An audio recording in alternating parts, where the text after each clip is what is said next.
planet.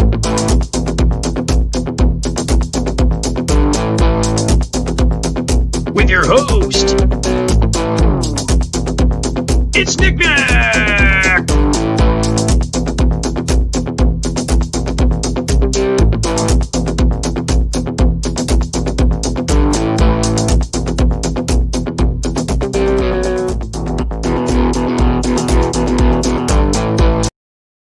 Hey guys, welcome back inside of the Plastic Planet. I am your host, Knick-Knack, hanging out with you guys tonight. Guys, we are Knick-Knack Live tonight. I am joined by my two awesome collecting compadres. We've got Harry Jabba in the house, aka Trap, and we've got the AV Club joining us as well. And as they would say in the news business, Uncle Pat is on assignment tonight, so we'll catch him at another time. But you know, I extended the invite to him if he can break free of it. But I wouldn't bet on it. So he's pretty busy tonight. But anyway, we're very excited to have you guys here with us tonight. We got a super duper huge Star Wars show for you guys tonight. A super huge Star Wars show tonight. Lots of Star Wars stuff going on in the world right now. Of course, you got the season finale, the season 2 season finale of The Mandalorian dropping at midnight wherever you happen to be in the world. Trav just dropped out on us. Oh man. We'll get him back. Yeah. But yeah, so we got the season finale of The Mandalorian coming up later on this morning, and I'm very excited about that. If you guys have been watching the show, it's been really damn good.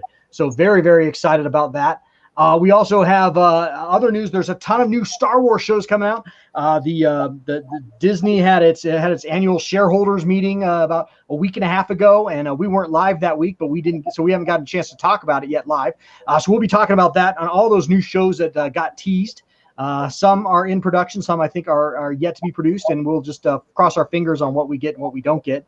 Maybe we'll get all of it, but who knows? But yeah, so there is that going on. And of course, one more bit of Star Wars news that just broke this afternoon. Very sad Star Wars news, actually. The great Jeremy Bulloch, of course, he played the original Boba Fett in The Empire Strikes Back, and I believe Return of the Jedi. Yep, respect there, Trav. He passed away at the age of, I think he was 75, was he? So that's very sad. So much respect. We'll talk a little bit about him tonight as well. But first of all, let's go to the panel. Welcome, guys. AV, how you doing, brother? Doing pretty good, man. Had a good week. We had takeout tonight, and I had like this really, sinful hamburger from the local place called Crave, and it's just, oh man, I had to go work out for about a half hour afterwards, man, just to get it all out of me, man. But it was so good. But I'm all sweaty right now, and now I'm about to just drink some alcohol too. So I don't know what I'm doing, but I'm glad to be here with you guys and talk about Star Wars and about the Disney investor meeting last week. Holy shit! I believe the phrase is happier than a puppy with two Peters. That's how I was when I saw all those announcements. So I can't wait to talk about that. So let's have a good time tonight. Yeah, no, for sure, man. Well, that you're one up on me, dude. Whenever I have a big, nasty, bad for me meal, I don't work out. I take a nap. So this thing was just, gut bomb. Just, it was like, I got to do something, man. This is what was it exactly? What was it exactly? Oh, it was called the Nutty Professor, and it's this big like half-pound hamburger, and it's got peanut butter on it, and it sounds gross, but it's so good. And it's got so many calories, and I had like truffle fries, and I just, oh man, I just destroyed that thing, and then like I just, 10 minutes later, I'm just like, oh no, what have I done? So just had to try to, get the blood pumping a little bit, I hear you. So what are you drinking? What are you drinking, AV? I'm drinking a Moscow Mule tonight. Oh, nice. Got my Bronco mug and Moscow Mule, and I'm gonna mix it up a little bit later. I got some Western sipping apple pie moonshine, so I'm gonna try that too. So try to mix it up a little bit. You guys are always so much more creative than me and my fucking light beer. Anyway, Travie, how you doing tonight, brother? Dude, living in a wonderful world, man, and that's the wonderful world.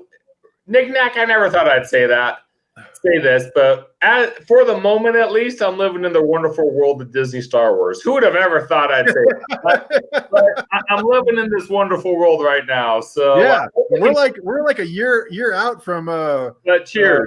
From Rise of Skywalker. No, did you ever think you would say that? Hell no, but hey, this is great, man. This is great. Yeah. Man, that's awesome. That is awesome. Well, let's go to the chat real fast. Toy Mafia is here. What's up, brother? Love me some Toy Mafia. Ed5 aka Down Under Danny is in the house. So is Wisconsin Packer Brewer Paul, and Danny the Ninja Lee is here as well. Papa Fett has joined us. What's up, Papa Fett? Good morning from Sweden. I love it. I love it when you international guys join us, man. Yeah. Sweden. That's so fucking awesome. We're huge in Sweden. We're huge in Sweden. I hear that. Yeah. We're growing. Yeah, no, I just love that this channel has international appeal. It just really warms my heart. Of course, Down Under Danny is from the great country of Australia, and Papa Fett from Sweden. So welcome, guys. Thank you guys so much.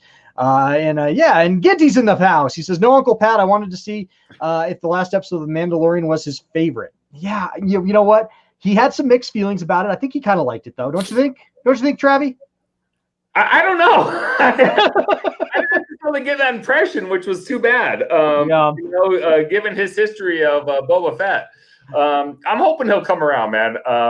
Maybe the show just needs to simmer in a little bit for him. I think he'll come around, man. I think he'll come around. Yeah. Especially the last 2 episodes. Holy crap! How could you not love that shit? But we're gonna get to all that in a moment. I do want to say just a quick channel business.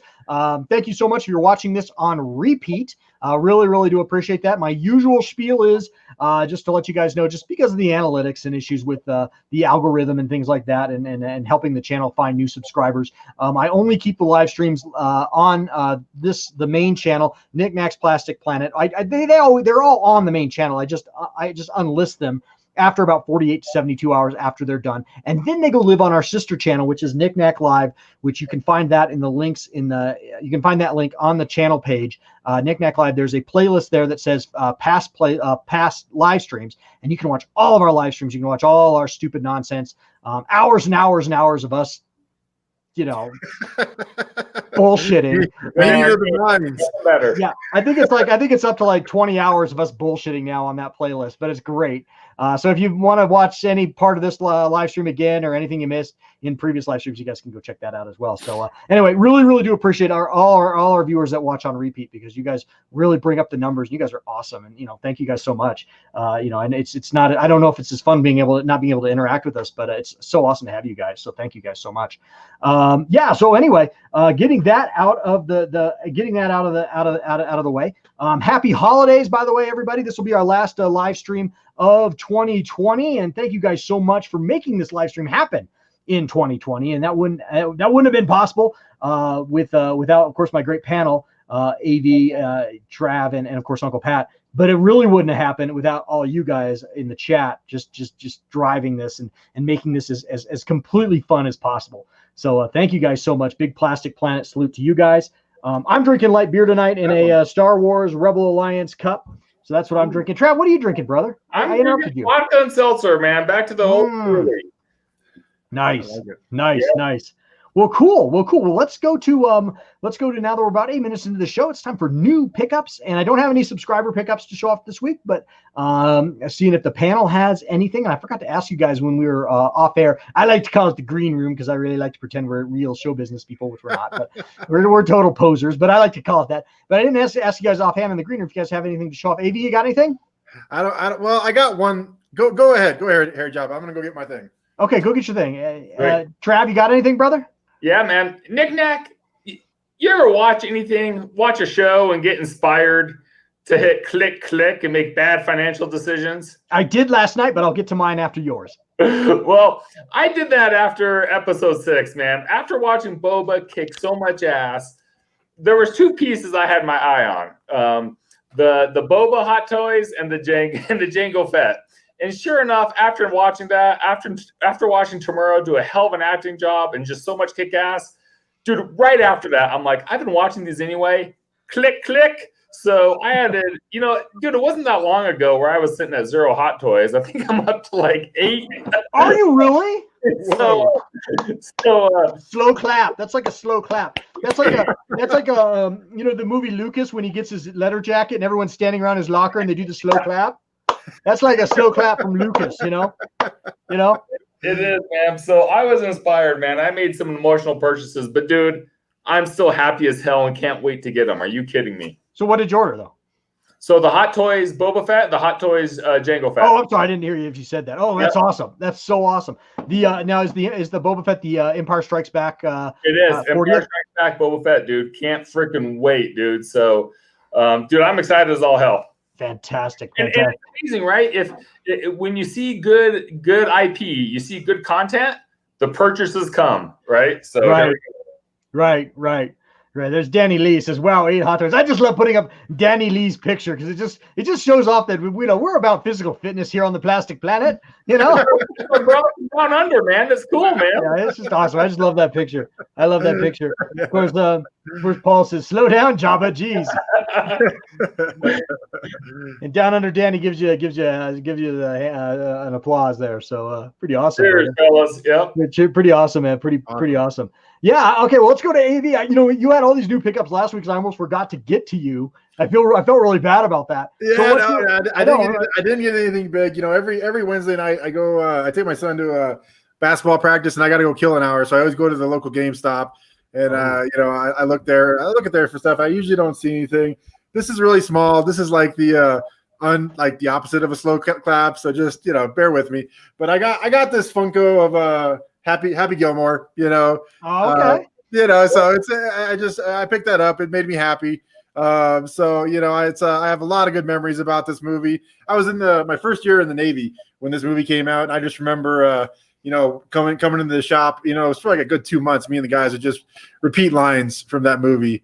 And I kind of identify with his character as far as his competitiveness too, and just how he when things aren't going his way, he just kind of loses his shit.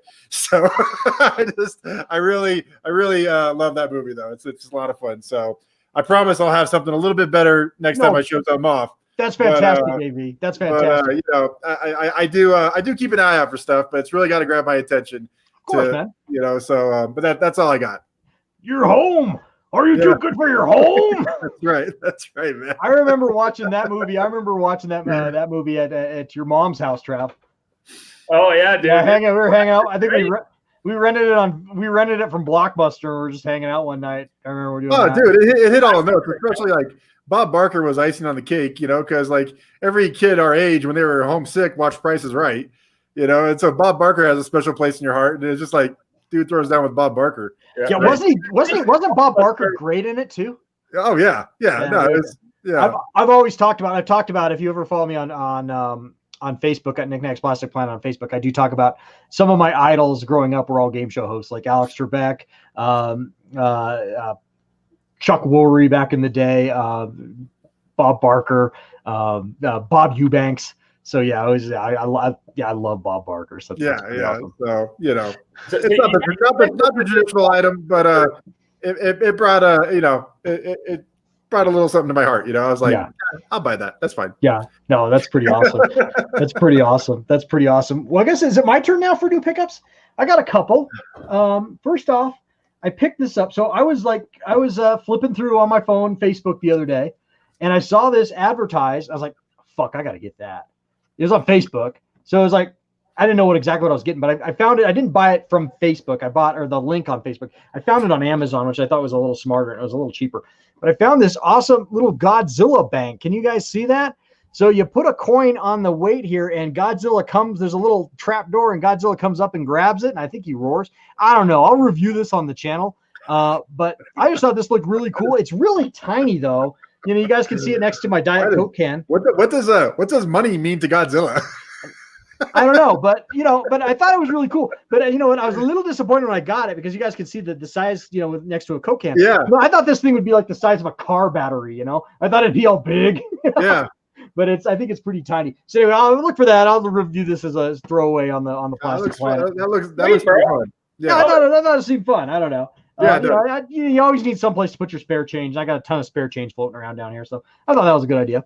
And then I also picked up. I've been really big on Transformers, as you guys know. If you guys are watching my videos, I picked this guy up. I'll feature him in an upcoming video as well. And X-Transbot's Oily, aka basically a lot of people consider him the Jar Jar Binks of the Transformer universe, Wheelie. Yeah. So I picked up a Masterpiece Wheelie, and I've already taken a look at him out of the box. He's pretty damn awesome.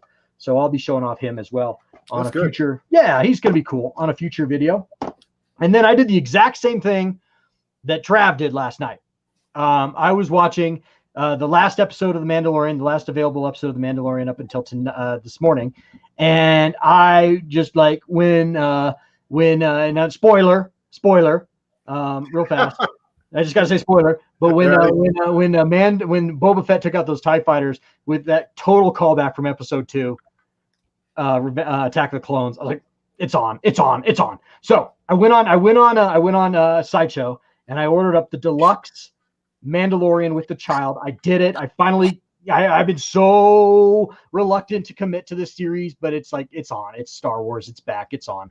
So I got the Mandalorian with the deluxe child in his awesome silver armor. So that's going to be fucking badass. And then I ordered the same Boba Fett that Trav did as well. And I said I was going to order this a couple months ago. I just hadn't done it yet. So I actually did it in Buy Squatter Pass. I had to live up to my Buy Squatter Pass obligations, which I hadn't done. But I did went ahead and I fired up the 40th anniversary Empire Strikes Back Hot Toys Boba Fett. So yeah. So really cool. I had some gift cards. $50 from AV for my birthday. So AV helped pay for this. This shop. That really makes me happy to hear you be so happy about Star Wars being back. You know, yeah, man. Yeah. No, So, I remember the day after the last Jedi coming into work and just how heartbroken you were. I was a crushed man.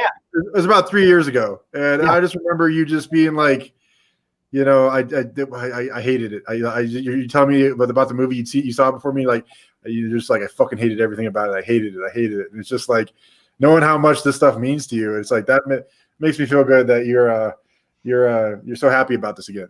Fuck yeah, man. No, it is, He's man. on the saddle, man. He's on the saddle. Yeah, I think a lot of fans are, man. I think a lot of fans are. It's not just me. I think a lot of fans felt that way. I'm in that club. Club with you.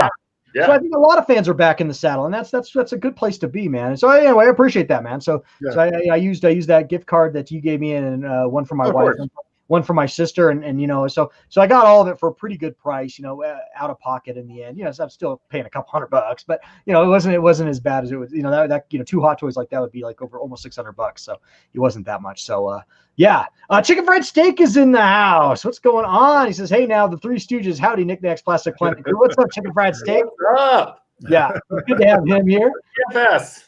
Yeah. So that is pickups, and I think let's see here. Let's talk really fast. Let's just get this out of the way. Like I said, we had some sad news today with the death of the great Jeremy Bulloch, who of course played Boba Fett. And I wish, I really wish. Here's my Hot Toys Boba Fett with the vintage coloring. Thought I'd show that off as a bit of a remembrance. I wish Uncle Pat was on tonight because Uncle Pat actually met him, and Uncle Pat had nothing but nice things to say about him, and he was bummed. Yeah, I never met him personally, but you know, I've heard awesome things. So you know, it's sad. Yet another actor from, you know, the most beloved films of my life has passed, and so you know, it's just like everything in life. You know, the further you get, further things get in the rearview mirror, these things are going to happen. But you know, it is what it is. Do you guys have any thoughts? Anything? AV, Trav? I don't really know too much about the man, but I mean, as far as like just the character, I mean, it's just talk about having, you know, just the amount of fans that love Boba Fett for as little screen time as he had in the original trilogy. I mean, that just kind of shows the impact of how cool that character was. For sure. You know, and I mean, just like I just remember, like, you know, like in the mid '80s, like people just talking about how Boba Fett wasn't dead. You know, there's no way that guy died that way. He didn't go out like that.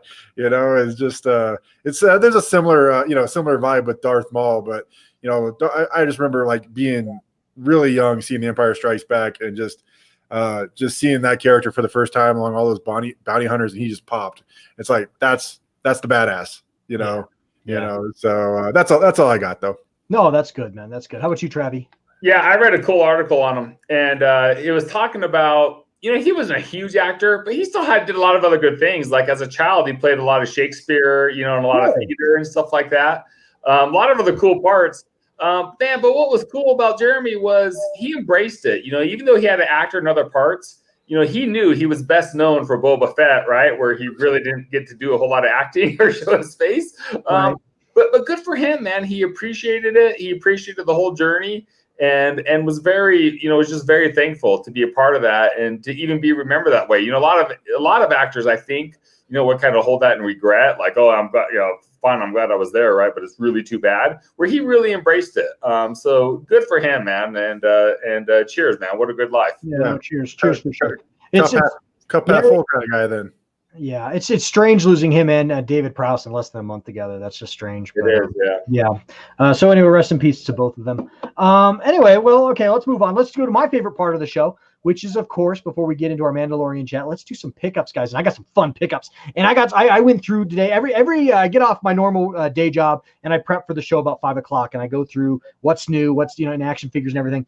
And I always try to find little things that I think might tempt AV. That's what I always focus on. I was like, how can I tempt AV?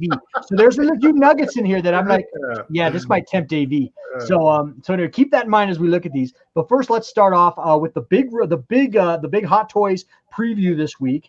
And if I can get into it right now, let's go into the share screen, application, Chrome tab, and let's take a look at this piece first. And hopefully it's pulling up right now. You guys seeing this? Yes. This is now it's funny because last live stream we talked about the premium format Moff Gideon from Sideshow Collectibles. This is the Moff Gideon 6 scale figure from Hot Toys. And it looks really good, man. It looks really good. What can I say? Let's just give it let's just go do a little let's take a little tour. You guys seeing all this? I don't have the screen up right now, so I just seen it. Looks good. Yeah. Fantastic. So let's just kind of take a little tour that Hot Toys and Sideshow has for us here. I love the Darksaber there. That's really badass. I love his costume. What I really like about his costume is the tailoring on the cape, which a lot of people complain about the tailoring on the premium format, but on the Hot Toys figure, I don't know. I think it's really good. Yeah, I love how that red pops. Look at that red. Yeah. I love how that red pops. It sort of has. I love how he sort of has this. I know he's not the same kind of character, but I love that he sort of has that quiet, just dignified villain stance to him. Sort of in the same. I'd kind of put it in the same realm as as a Christopher Lee as Count Dooku. Would you guys kind of see what I'm saying by that? Yeah, he kind of does. He kind of does. I mean, he's very calculating. Yeah, exactly. And yeah. So anyway, this is really, really, really badass. The Darksaber, the Darksaber makes it. Yeah, did you guys see the swinging action on the Darksaber there? Look at that. Yeah, dude, that's cool. Yeah, that it's going to look like that. That's not like an effect on the photography. It's going to look something like that. I'd be interesting how if there are light up figures. Maybe I should have checked the description a little more before I went live. But I'd be interesting to see how the light up effects work on something like that. But look at the face sculpt. Look at the detail there. I mean, that's beautiful. Look at the hair. Look at the roots on the hair. Yeah, even the crease wrinkles in his face, man. It's unbelievable. Yeah, that's a beautiful. Oh, look at that shot, guys. Yeah, that's pretty detailed. Yeah, this is a really good figure. Hot Toys, in some ways, just keeps getting better and better and better. So that is really, really damn cool. It's $250. Now, the nice thing is if you pre-ordered this today, you wouldn't have to worry about any of those, even those flex payments until early to mid 2022. So you have some time to think about this one, to kick it around. So for me, I'll just go first. This is a firm squat, and it's going to kind of depend on how my feelings of the show kind of evolve. Right now, I'm so in, but I'm not quite this in. To me, he's got a little ways to go before he reaches iconic status. I think the Mandalorian himself and Grogu, Baby Yoda are kind of reaching that iconic status with me, and starting to give me that desire to fill that thing that they represent in my collection, if that makes any freaking sense. So Moff Gideon's got a little ways to go on that iconic scale, but he's getting there. And depending on what happens in the last episode, maybe early on in season 3. Maybe, I don't know. So this is a firm squat for me. What do you think? Let's go to Trav last. What do you think, AV? I was good. My thoughts are similar. It's like we don't, ask me about this is like a piece where you ask me like maybe after season 3, after we see some more character story arc development with this guy, because that'll change your feelings about him. As far as like, if he really does some like dastardly stuff. Like right now, we really haven't seen him do that much, you know. So I'm not really quite in love with him. I think he's cool, but you know, as far as like you know, he's wearing like Vader attire basically, but we haven't really seen him do that much, you know. So I think this is something like maybe in a year I'll feel differently about it. Excuse me. Do you think he could reach the status of villain status that the same actor, and I forget the actor's name. I'm sorry. I love him so much. This is Giancarlo Esposito. Yeah. Do you think he could reach the same villain level that he reached? No, I don't think it's that type of show. You know, okay. I mean, this is, but I mean, but what I like about it, he's got that history coming in. You know, like people know when they see him, like, oh, this guy's. They know he's the boss. Yeah. You know, so he's got that little extra something, you know, just because of who he is as an actor. But you know, I just again, we really haven't seen too much, and you know, I'm sure we're going to see a lot this next episode. Maybe ask me Saturday, I might feel differently about it. But you know, but right now, it's I'd say we don't know enough about this character. Oh yeah, I hear you. Just to go to the chat real fast. One Man Toy Show is in the house. What's up, buddy? What's up, Brad? If you're not subscribed to his channel, do check out One Man Toy Show. He's got a great YouTube channel. Yeah, he's just an awesome collector. And yeah, go check out his channel, but not now. Just after the show. Always have to say that. And Spotify is in the house. What's up, Spotify? Good to have you here, brother. Anyway, Trav, what do you think? What do you think of this Moff Gideon Hot Toys figure, man? So to me, man, he's getting up there on the same level as a Tarkin. Okay. Wow. Tarkin. That's what I'm starting to equivalent him to. So okay. I think he's badass. Having said that, though, I think he's a squat for me just because I'm a little overweight on Mandalorian Hot Toys right now. Okay. But we'll see. But I think he can kind of rise up to Tarkin level. What I would say about this piece, dude, flanking him by the two stormtroopers makes all the difference. You know, you see those pictures there, those first ones you showed. I think that display, man, if you do them, it's almost better to go all in, get two Hot Toy stormtroopers on the side to flank them, man, and now you're talking. Now you have I think you got that white with the black. It's going to be sweet. Yeah, you know, anytime you put two henchmen flanking a villain, it looks awesome. You know, whether it's the Emperor and Royal Guards, Vader and stormtroopers. That's right. It makes all the difference, man. You know, Krennic and two what were those black troopers called in Rogue One? What were those things? You know what I'm talking about? Yeah, I don't know. But yeah, anytime you do that, it's going to look badass. It's going to be badass. What's up, Kyle? Welcome to the Plastic Planet. I love that. I love his avatar there. Little Lego.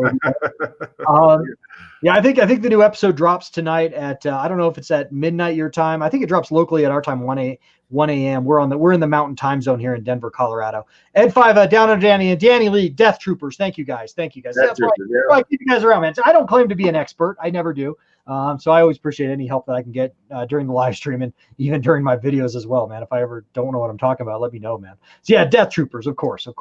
So yeah, so very cool. Anyway, Travis, you said this is a firm squat for you? It's a squat, yep. Okay. Yeah, it's a firm squat for me too. Yeah, he's pretty awesome though. Yeah, he may be moving up there on my list shortly.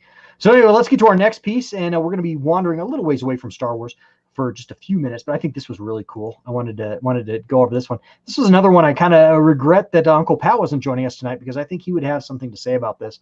Good or bad, but I think you would think it was pretty cool.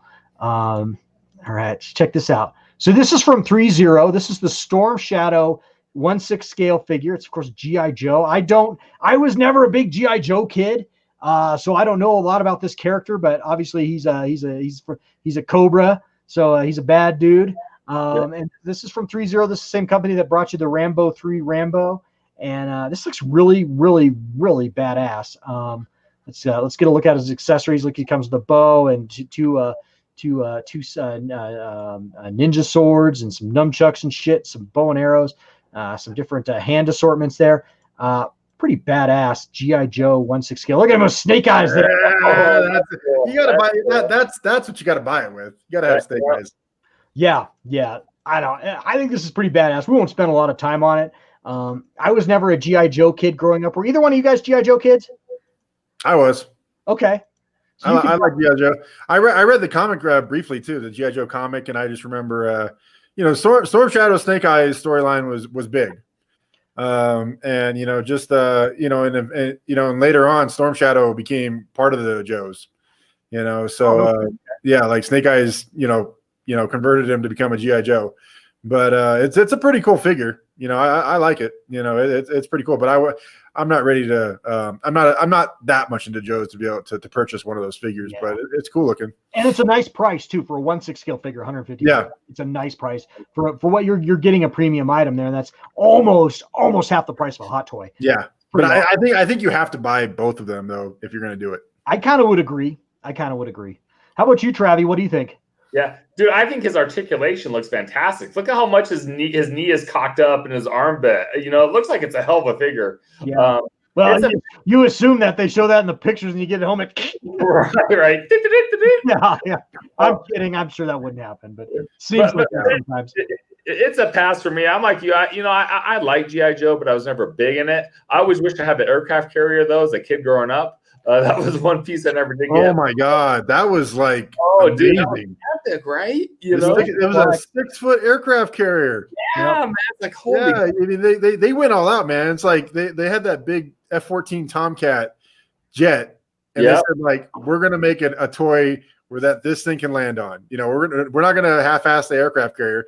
We're not gonna Castle Grayskull this thing. We're gonna go all out and be able to land like 3 of those Tomcats on it. Dude, it was badass, man. But Uncle Pat had one, so yeah. So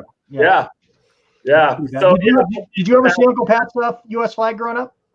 What's that? Did you ever see his flag, Uncle Pat's USS flag growing up? Yeah, man. Okay. Yeah, that was the one thing I never did have, but dude, this looks like a cool figure, but it's a pass for me, man. Yeah, it's pretty cool though. It is pretty cool. You just gotta, G.I. Joe. It definitely has a very iconic place in the history of toys in general. Going back to the 1960s. So you always got to tip the cap to G.I. Joe a little bit, even though it wasn't something that I was really into. For me, G.I. Joe always felt a little more terrestrial for me. I was really into anything science fiction, robots and aliens and space stuff. I had a lot of Joes growing up, but but Transformers definitely, supplanted that. Yeah. I definitely cared significantly more about Transformers than I did about Joes. Yeah. No, I hear you. Too cool. All right, well, let's get on to our next piece. We got quite a bit to cover here before we get into our main discussion tonight. Let's see here. All right, this is cool. I wanted to show this one off because I just wanted to get AV's response to this, being the biggest NBA fan that I know that AV is. I really wanted to get your response to this piece here. Oh, man. This is the NBA real masterpiece, LeBron James. I don't know the company that did this. Enter Bay. Enter Bay is a good company. I've heard of it. Let's just take a little look at him. Oh, look at that. He's badass. This is a $300 action figure, but I mean, look at the realistic skin and oh shit!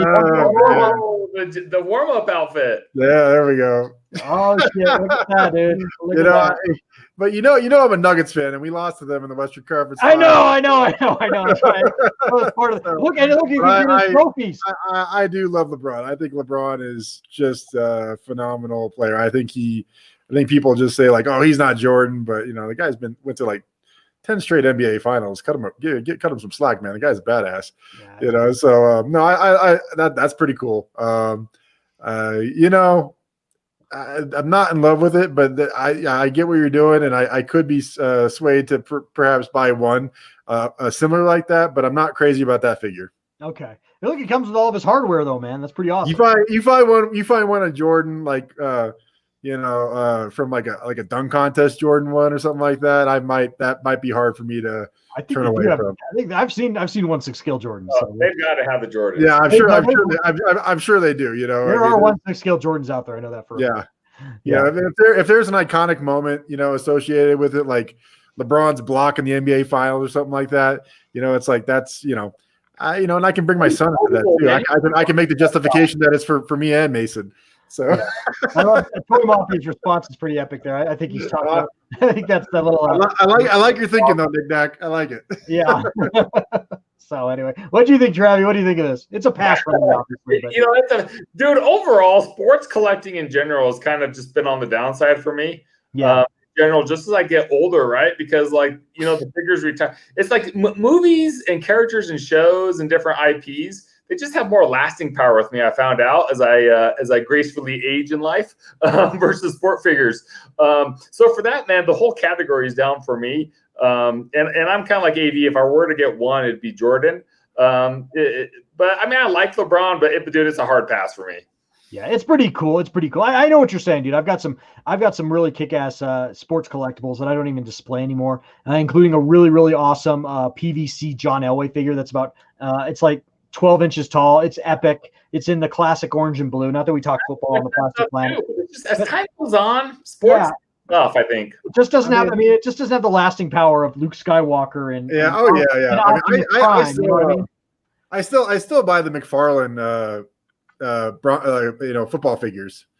He releases like 25 of those a year. So I got a couple of Von Millers and stuff like that. Yeah. But it's not the. Those are cheap though. Those are cheap. Yeah, that's right.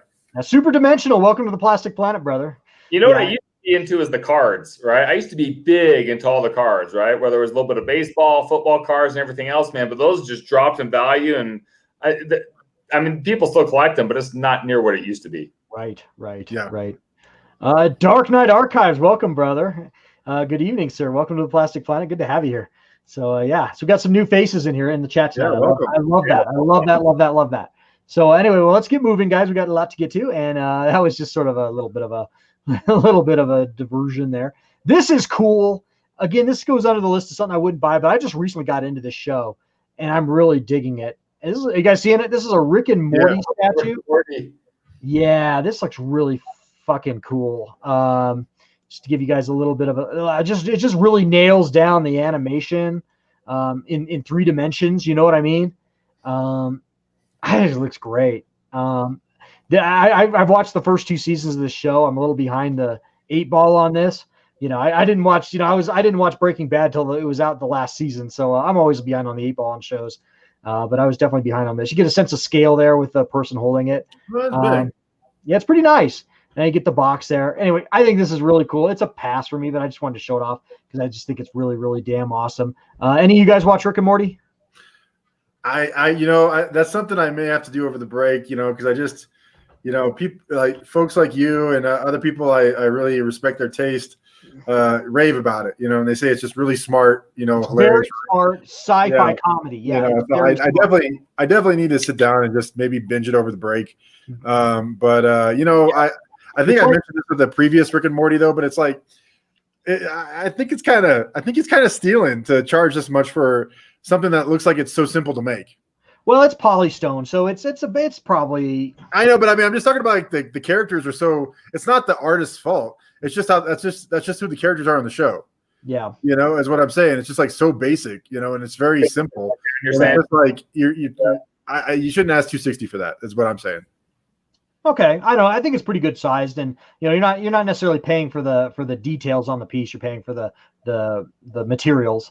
I think it's pretty good. I don't know. I mean, if I was a really big Rick and Morty fan, this would be a must. But I hear what you're saying. It's as a casual fan, I would rather go buy a more mass retail Rick and Morty for $20 versus this. I know. I'm just comparing it to we just looked at Moff Gideon and like the face detail, But this, when you're talking about a show like this, that's like it's kind of like, really base animation.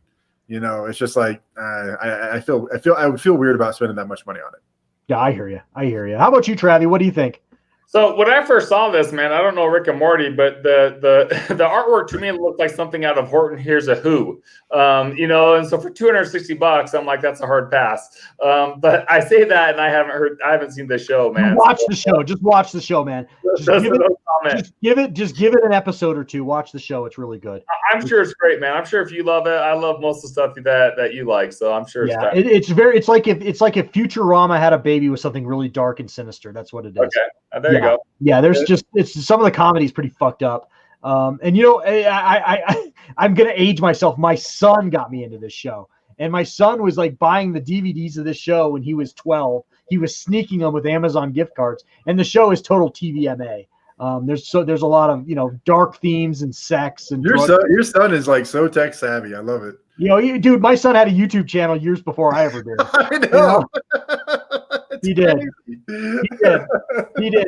We got the Xfinity Comcast X-Fi system where you can monitor your children's internet usage, and you can turn off all their devices at a certain time and shit.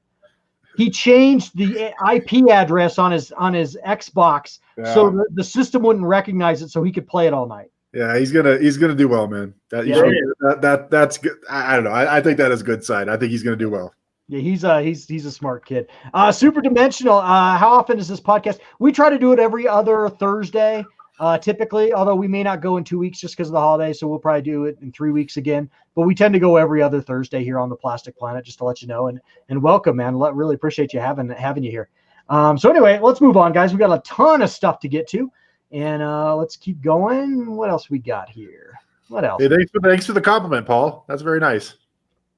Yeah, thanks, Paul. I appreciate it, man. Paul's the best. Yeah, Paul's the best. Yeah, that's nice. Yeah, let's do a little classic shit for just a minute, man. You guys seeing this? This is this Ceratosaurus. This is a classic Ray Harryhausen piece from 1 million BC, and I think I've seen 1 million BC. I certainly remember clips of this dinosaur growing up. So this is obviously old school mid 20th century dinosaur. Physiology as far as the way the dinosaur looks, but I love that the caveman down there with the spear out. Good luck with that spear, dude.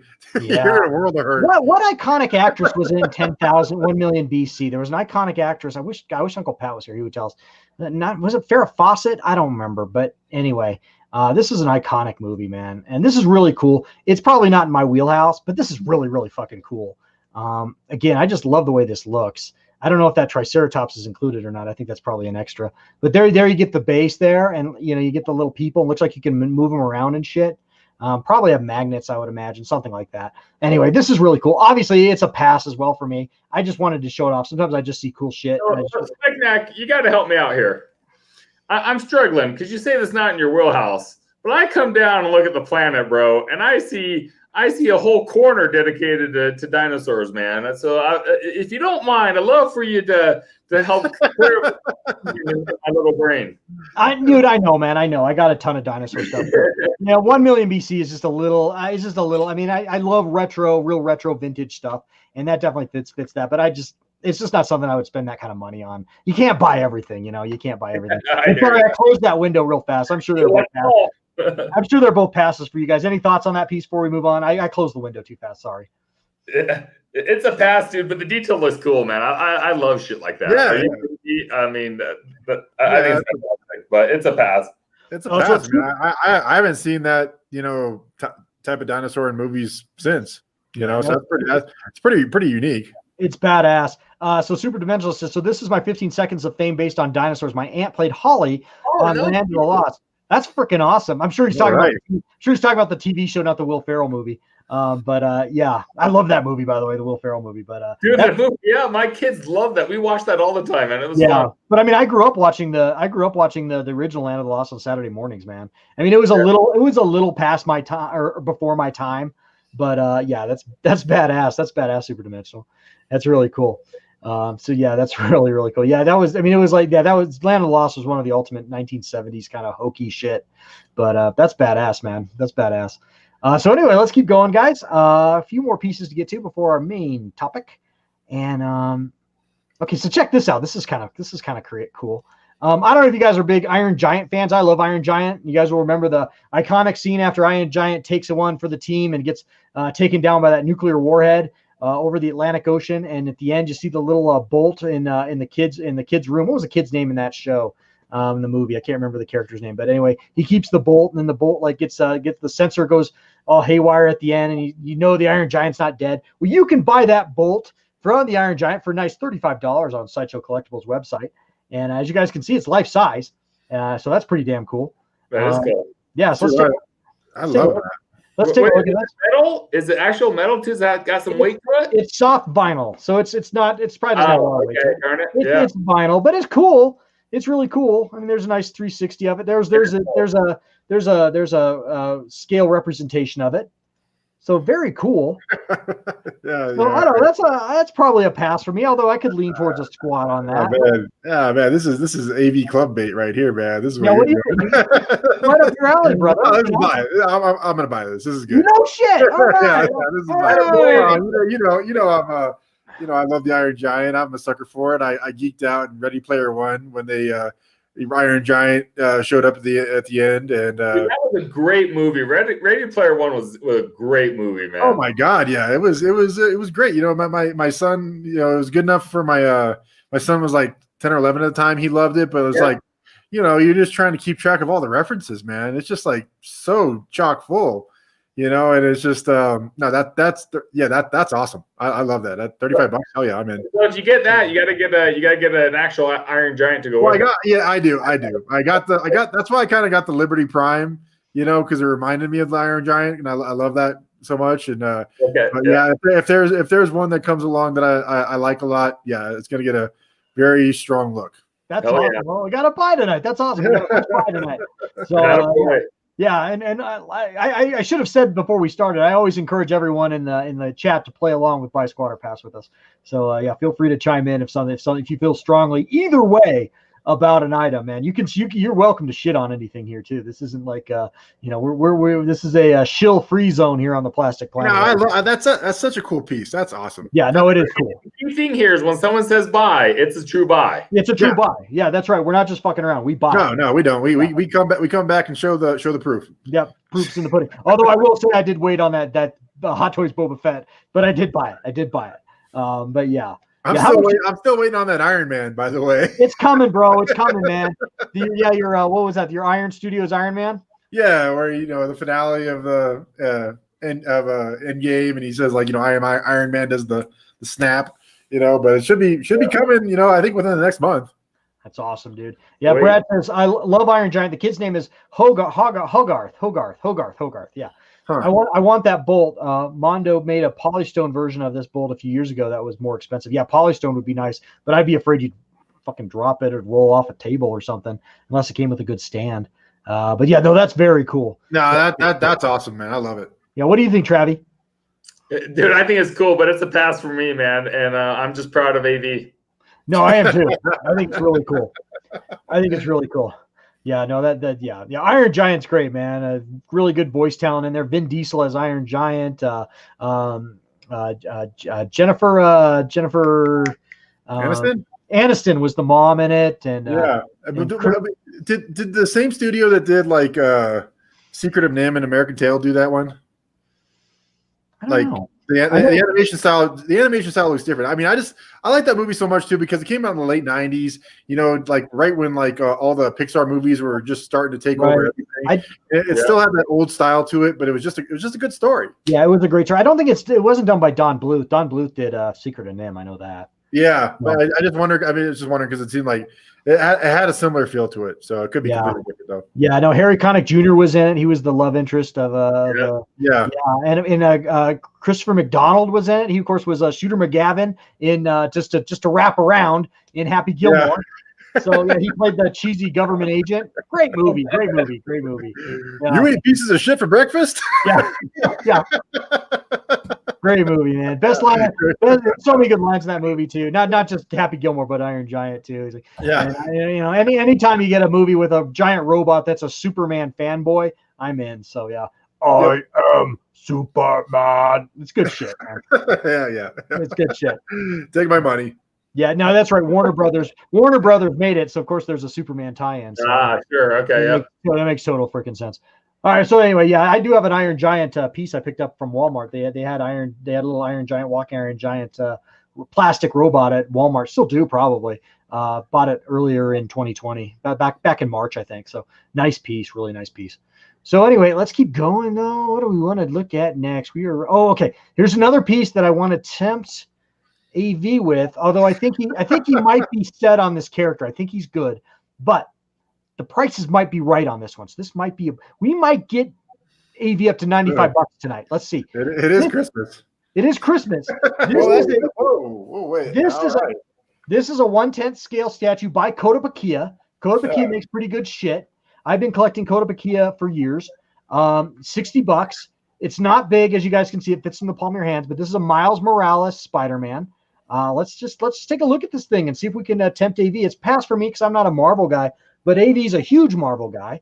And let's just take a look at this awesome Miles Morales Spider-Man piece. And I love that it comes on this really classy base there. So it really will look good. And, in any small office, you might have at home, like the one you have for your work I think this would look at the detail there. That's pretty nice. Yeah, that's I like it a lot. I can hear it in your mind. You're clicking. Oh, look at the base. That's the base. Yeah. That's the bottom. Man, I just beat look, you can collect them all too. Yeah. I just beat Spider-Man Miles Morales not this past weekend, but the weekend before, and it's an incredible video game, and I love the character, it was just like, it was a really powerful story, and it's just, a quick play, but, I love Miles Morales. It's a great storyline, so. While you ponder that, you're going to ponder. Let's go to Trav. What do you think of this piece? Dude, I think it's pretty damn cool. I think it looks great. My only complaint on it is the size. 1/10 is pretty damn small. It is small. Most Kotobukiyas run pretty small though. Yeah, and it's vinyl. It's vinyl. It's not made of anything real heavy. But it's only a $60 piece too. But the detail is going to be good on it. I assure you, the detail will be good. Yeah, the detail is great on it. But the price point is there. For me, it's a pass just because of the size. I like to get stuff a little bit better. But there again, if you're in an office and you're kind of cramped for size anyway, then it's perfect. Yeah, Brad at the One Man Toy Show, and he's an expert. Yeah. He knows his shit. If you ever watch his YouTube channel, he knows his shit, and he's urging you to get this piece. No, man, I mean, this is the right time to hit me on this too, because I just, it was one of the best games I played this year. And I'm a big gamer, and yep, let's do it. Yeah, let's go. That is awesome. We got another buy tonight. We got 2 buys out of AV, man. Yeah. Everyone who's new tonight watching, I just have to throw this out there that AV is our resident collector, non-collector. AV has a vast knowledge of pop culture and nostalgia and all this great shit, comic books and everything. But he's never really, just grabbed on to being a collector. He's got a very beautiful, classy home, and so we're really trying to change that. If you watch my YouTube channel, you guys know that I'm a freaking hoarder, and I've got more junk here than any person should have in 3 lifetimes. So we're really trying to corrupt AV. That's our goal. And every little baby step we make, eventually we're going to get him to commit to a Hot Toys figure. Appreciate it. It hasn't happened yet, but eventually our goal is to get him to commit to a Hot Toys figure. But anyway, baby steps. Love you guys. This is awesome. This is fun. Yeah, so congrats, AV, man. This is awesome. So anytime we get AV to buy something, it's a big deal. And, dude, I got 2 things I really like, and I'm spending less than $100 right now, so I'm happy. AV, your basement's becoming badass, man. So keep it up. Yeah, no doubt. No doubt. And he's got one of the best. I've been in his house. He's got one of the best man caves. You guys can see that awesome brick fireplace that his father-in-law helped him build, and behind him. And he built it while I handed him tools. Yeah, but I mean, I'm just saying, this is epic, and I'm really proud of you, man. I'm really proud of you. Yeah. Oh, thanks, man. No, this is I can't speak highly enough of that game I played. It was so much fun. And I do love this character a lot, and that's a deal. I like it. Yeah, that's awesome. Cheers, brother. Cheers. Yeah, I thought the LeBron James piece was pushing it, but I thought I might get you on the sweet spot on this. Yeah. I do. I know. I love LeBron too. Yeah, but that's he really wasn't doing anything in the figure though. But this is good. Yeah, that's pretty awesome. Just to go to the chat real fast, going back to the Iron Giant real fast, Brad says, Brad Bird directed the Iron Giant. I'm pretty sure Bird and Don Bluth worked together at Disney back in the 80s, so that explains the similar style. All right. Yeah, Don Bluth worked on like the original, like going back to the 70s. He worked on like the Disney Robin Hood. You can definitely see Bluth's influence in 1970s Disney. I think he worked on The Rescuers, a few others. So before Bluth went off on his own and did Secret of Nim and I don't know what were some other Don Bluth films.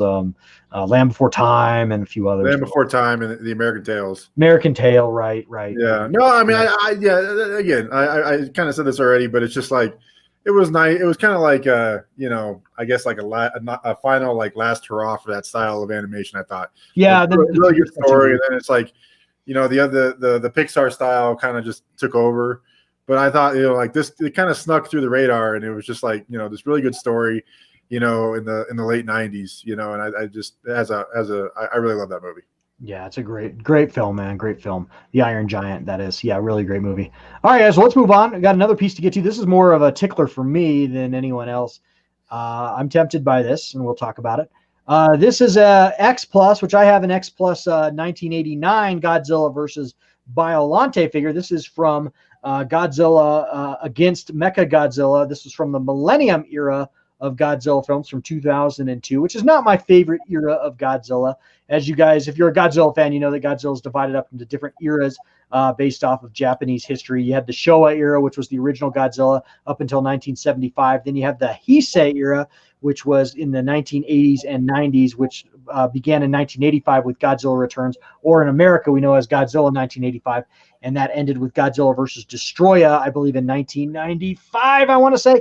And then the Millennium era picked up after Toho got pissed off at the United States for creating that goddamn horrible Matthew Broderick Godzilla film. So the Millennium era picked up with Godzilla 2000 and 2000 and continued through 2005 with Godzilla Final Wars. But this was part of that era in the Millennium era, which is not my favorite era of Godzilla, but it's still pretty cool. This is an awesome Godzilla. Look at the detail on this piece. Just kind of go over it. I love the stance on him, and I do love like his back, his absorbing plates in the back. Yeah. Really cool. I love that this one has this Godzilla actually has ears, and he's got some fangs, which different Godzillas don't have that. Dude, his detail, he looks like he has more depth in like his scales and stuff even. Yeah, well, that was because that was a Millennium era trait too. I mean, different Godzillas had different amounts of detail on them, and this one nails it pretty good. You do see that seam line. That seam line's a little intrusive there. I think my Godzilla 1989 figure has that seam line too on the tail, because it'll come separate, like the body and the tail come separate. Sure. But you guys can see the scale there. It's pretty big. Yeah, it's huge. It's 18 and a half inches tall. I mean, so I guess my question is like, you bought this, right? No, I have not bought this. I have not. Like I said, I've got a different X Plus Godzilla figure. If you guys ever watch my channel, I reviewed it. It's from Godzilla versus Biollante, which is probably my favorite Godzilla film. That's from 1989. That's a Heisei era Godzilla film. I haven't bought this. It's tempting. It's beautiful. I love the look of it. My good buddy, Wisconsin Packer Paul's a big Godzilla fan. He might weigh in on this. It's a firm squat for me. Again, I'm still squatting on that I think it was X Plus that did that Biollante figure as well that Sideshow has up, and I think that one's going for north of 200. So I don't know, man. This is probably a pass for me, but it's really, really cool. I'm sure it's a pass for you guys, but what are your thoughts?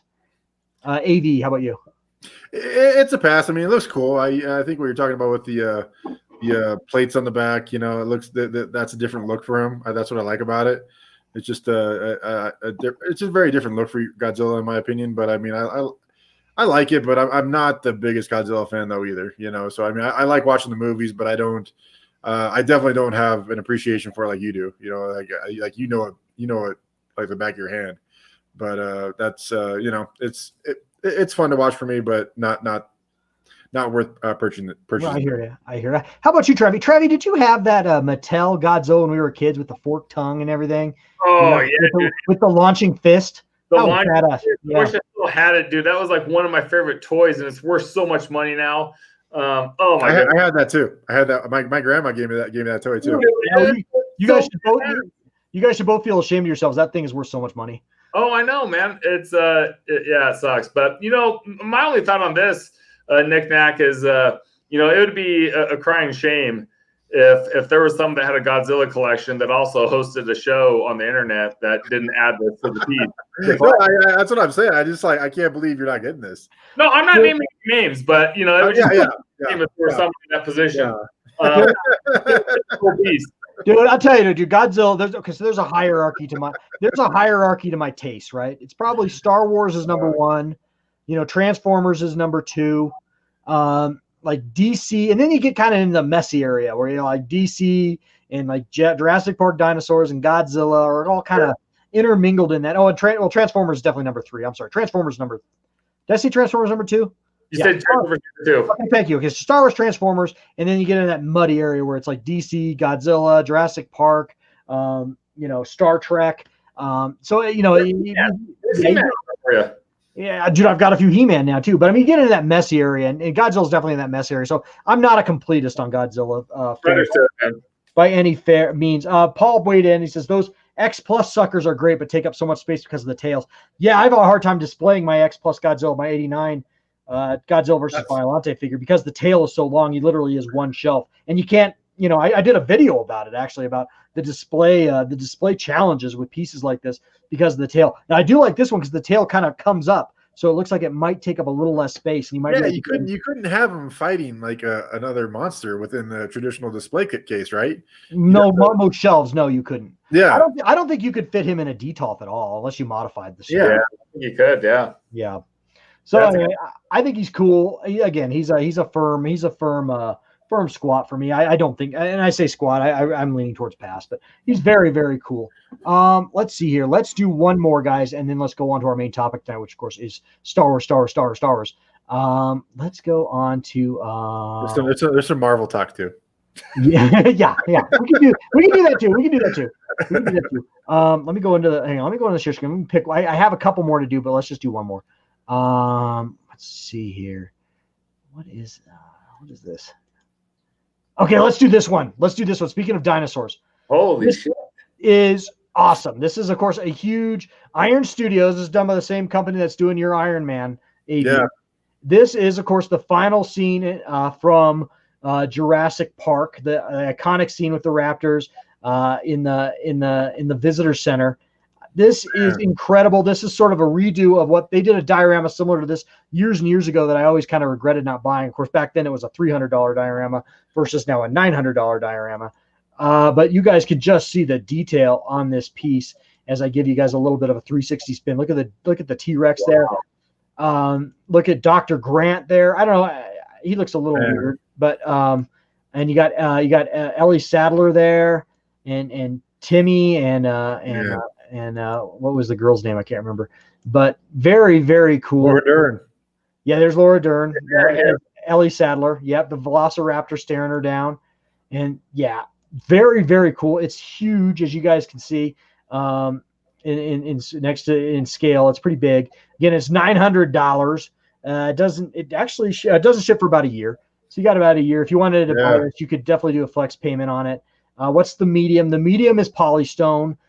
It weighs, they don't have a weight on it yet. It's about 10 inches tall, so it's not real big. Oh, wow. Huh. So it's not huge. Yeah. It's about 10 inches tall. Width is about 18 inches, and the depth's about 14. So it's much deeper than it is tall.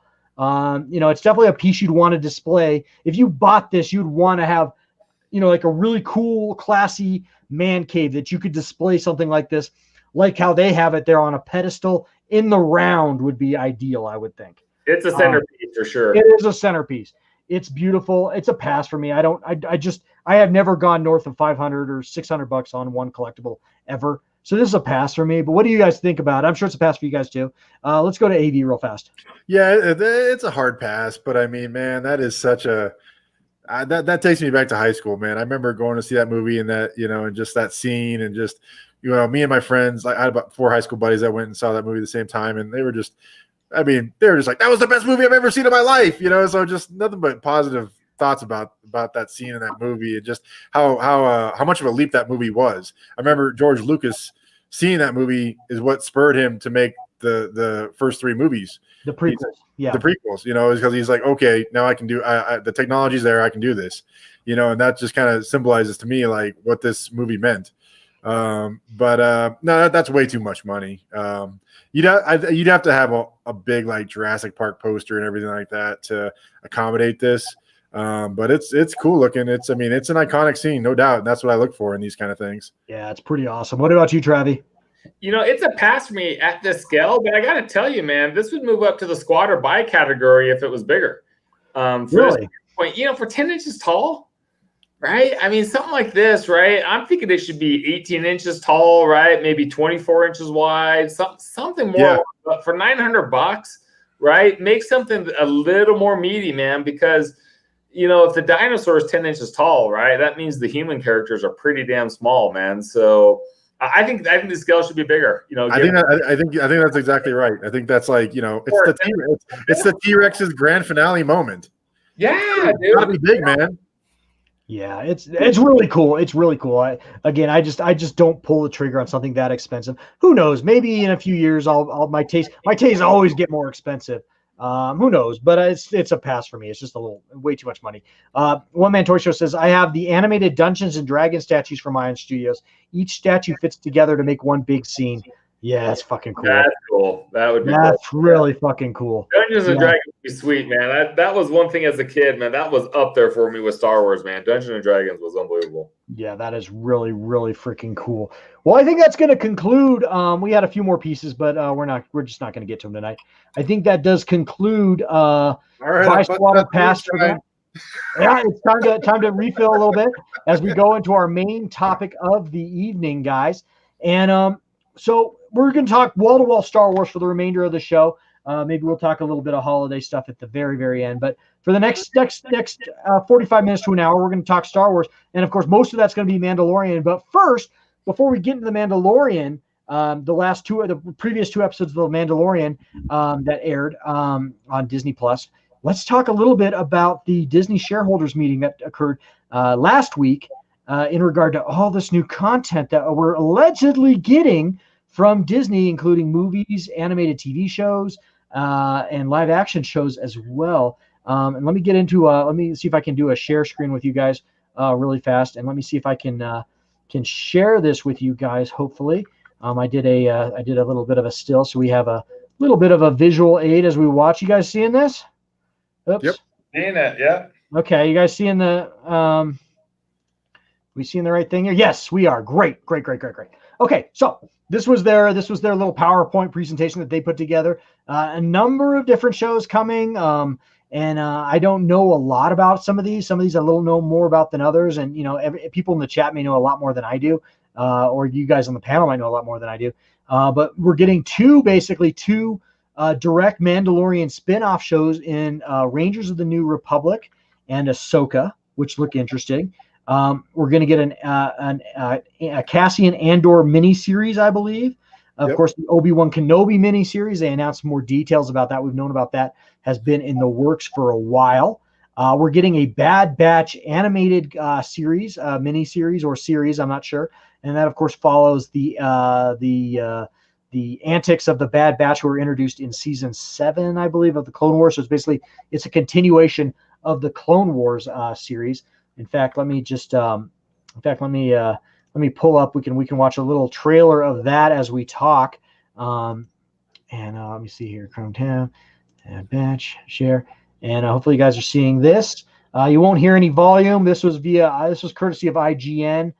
This is from their website. Not that they gave me permission, but I just thought I'd shout out that this is from their website. So this looks really, really badass. As you guys can see, it's in the same style as the Clone Wars, and it's basically a continuation of the Clone Wars series in effect. But what are your guys' while we have this up? What are your guys' thoughts about the Bad Batch?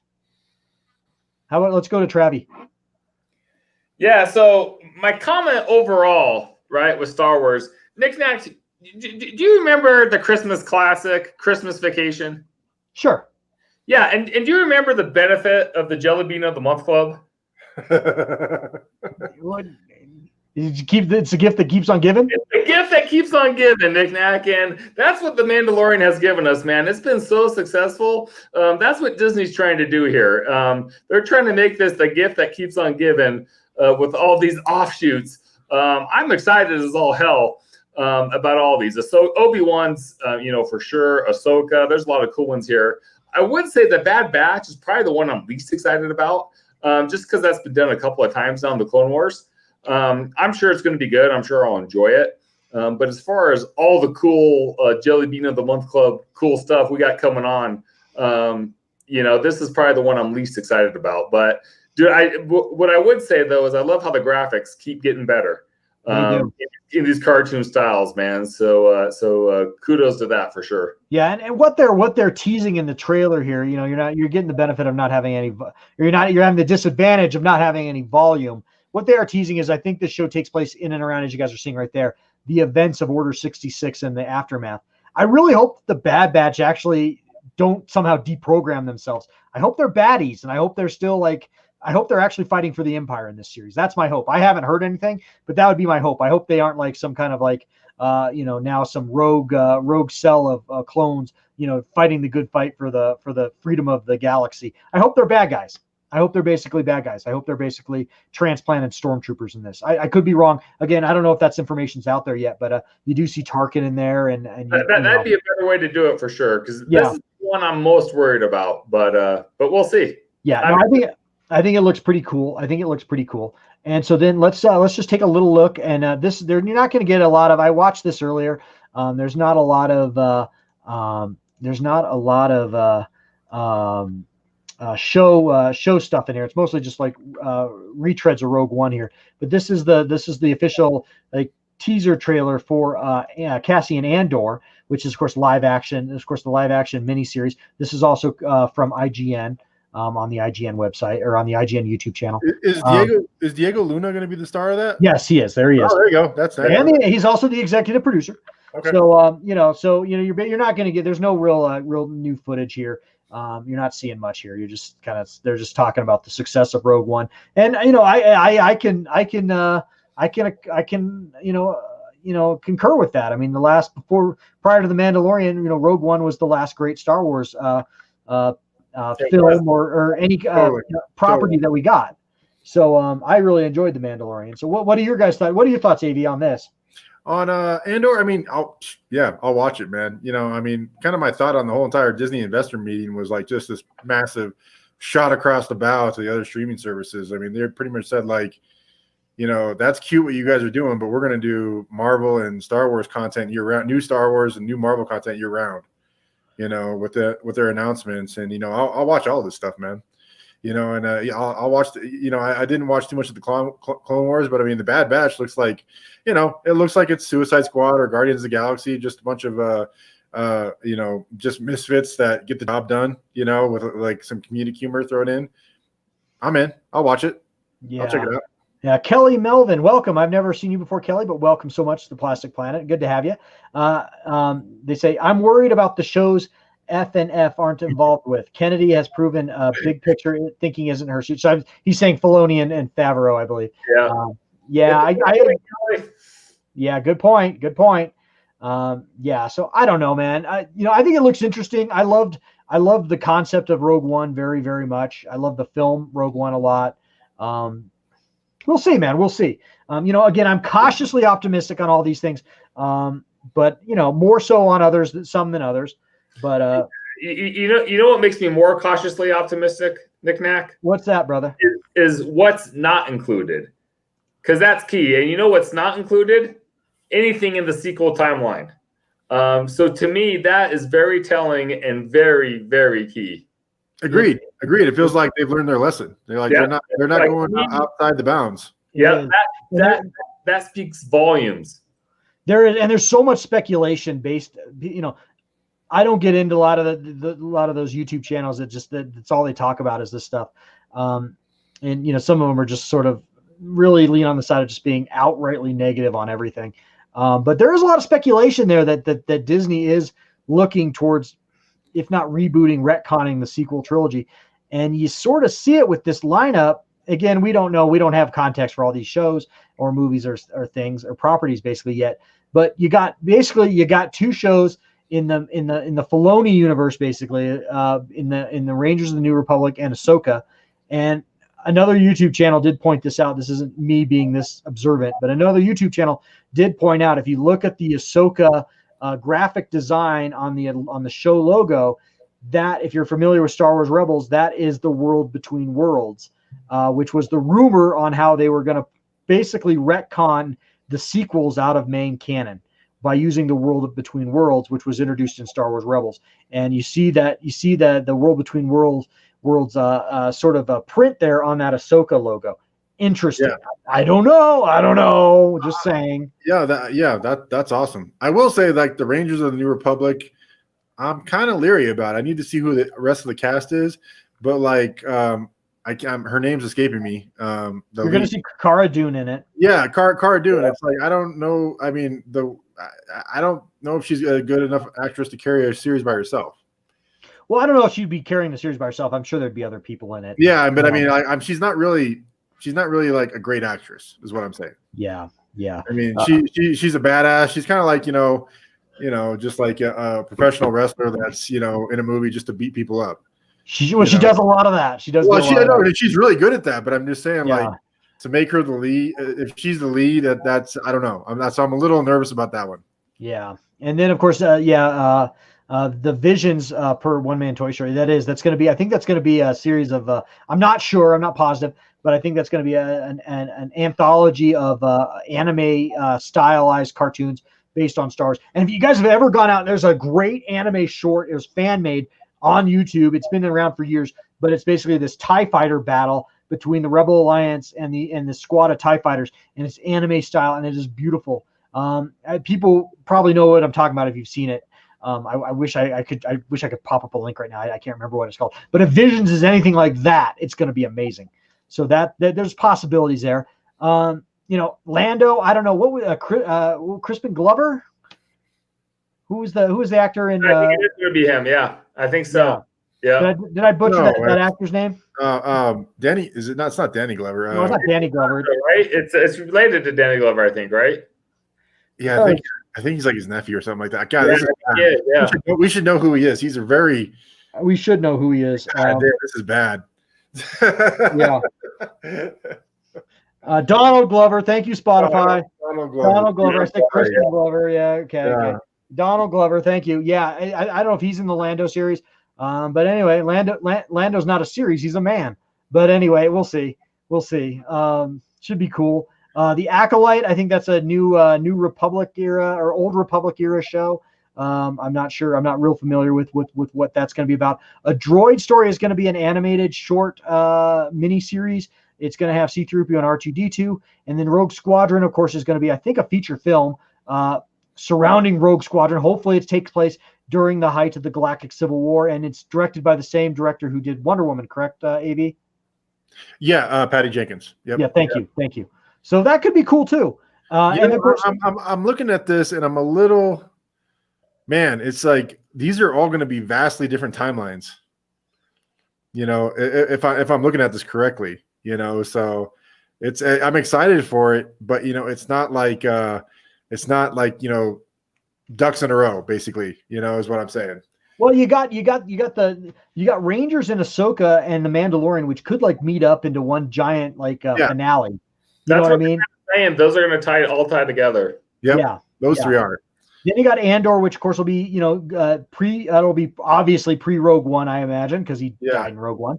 So you're going to have that, which is pre A New Hope, which I'm all about that time period. Then of course you got Obi-Wan Kenobi. Now, what do you guys think? What are you guys thinking about Hayden Christensen coming back? For one, am on board. Well, I don't know what the objection would be to having. Well, a lot of people. There's a lot of prequel haters out there that. Well, but I mean, it's like, but he, whatever. I mean, he's Darth Vader. He is. So I mean, people may not think he's the best actor. I thought he did. I thought he earned his chops in episode 3. I thought he was good. I thought he was great in episode 3. If you ever want to see Hayden Christensen really act, go watch Life as a House with it's a good film. He plays the son of a dying carpenter in it, and they build a house together. It's a drama, and he's really fucking good in it. He did that previous episode too. Yeah, so go see Life as a House. You ever want to see Hayden Christensen really act? Dude, for me, it's like, are you kidding me? I to AV's point earlier, I'm happy as a puppy with two Peters. I mean, dude, it's the rematch of the 70s. That's a Knick-Knack trademark, by the way. Dude, I think it's Trav's, actually. I think I stole from Trav. Dude, this is going to be freaking 1987, WrestleMania 3 all over again, right? Rematch of the damned century, right? So I'm all about it. And so here is the key thing, right? They've nailed the Mandalorian. Mandalorian has kicked ass, right? George Lucas has been on set. And George Lucas is teaching these new directors and all these people the Star Wars way. And I hope so. With that, man, I mean, you have to do Obi-Wan. You got to bring back Hayden. There's risk there, right? But with Lucas on set and how he's imparting his wisdom, they're going to do it beautiful, man. And just I think fighting all of Star Wars coming up. No, you're right, man. You're completely right. No, this is so. I think people are thinking this is like risky for some reason. It's not. It's been like 15 years since episode 3. He's older. He's a better actor now. So I mean, it's just like, and he's gonna play Vader. I mean, it's a no-brainer. Yeah, it's a layup. I mean, it's gonna be fine. It's gonna be good. I think it's gonna be fantastic. I can't wait. Of all the series, I'll go first. Of all the series here, you guys are seeing, what are you most excited about? I'm obviously most excited about Obi-Wan, just because that is the real lore of Star Wars is Obi-Wan. And I'm excited to see him in the interim years between Episode 3 and A New Hope. And you know what? I read the novel Kenobi back in the day. I didn't really read it. I did a book on tape in the car. But anyway, phenomenal novel. I know that's now considered Legends. But if this show is anything like that, it's going to be fantastic. So that's my favorite. What do you think, Trav? What are you looking most forward to here? Dude, I'm with you. Obi-Wan, and it's not even close for the second. If you made the second, it would probably be. I'm throwing Mandalorian out just because we're already into it. It would either be Ahsoka or Acolyte, right? Kind of going back to a way earlier time, I think is appealing to me. So those will kind of be numbers 2 and 3 for me.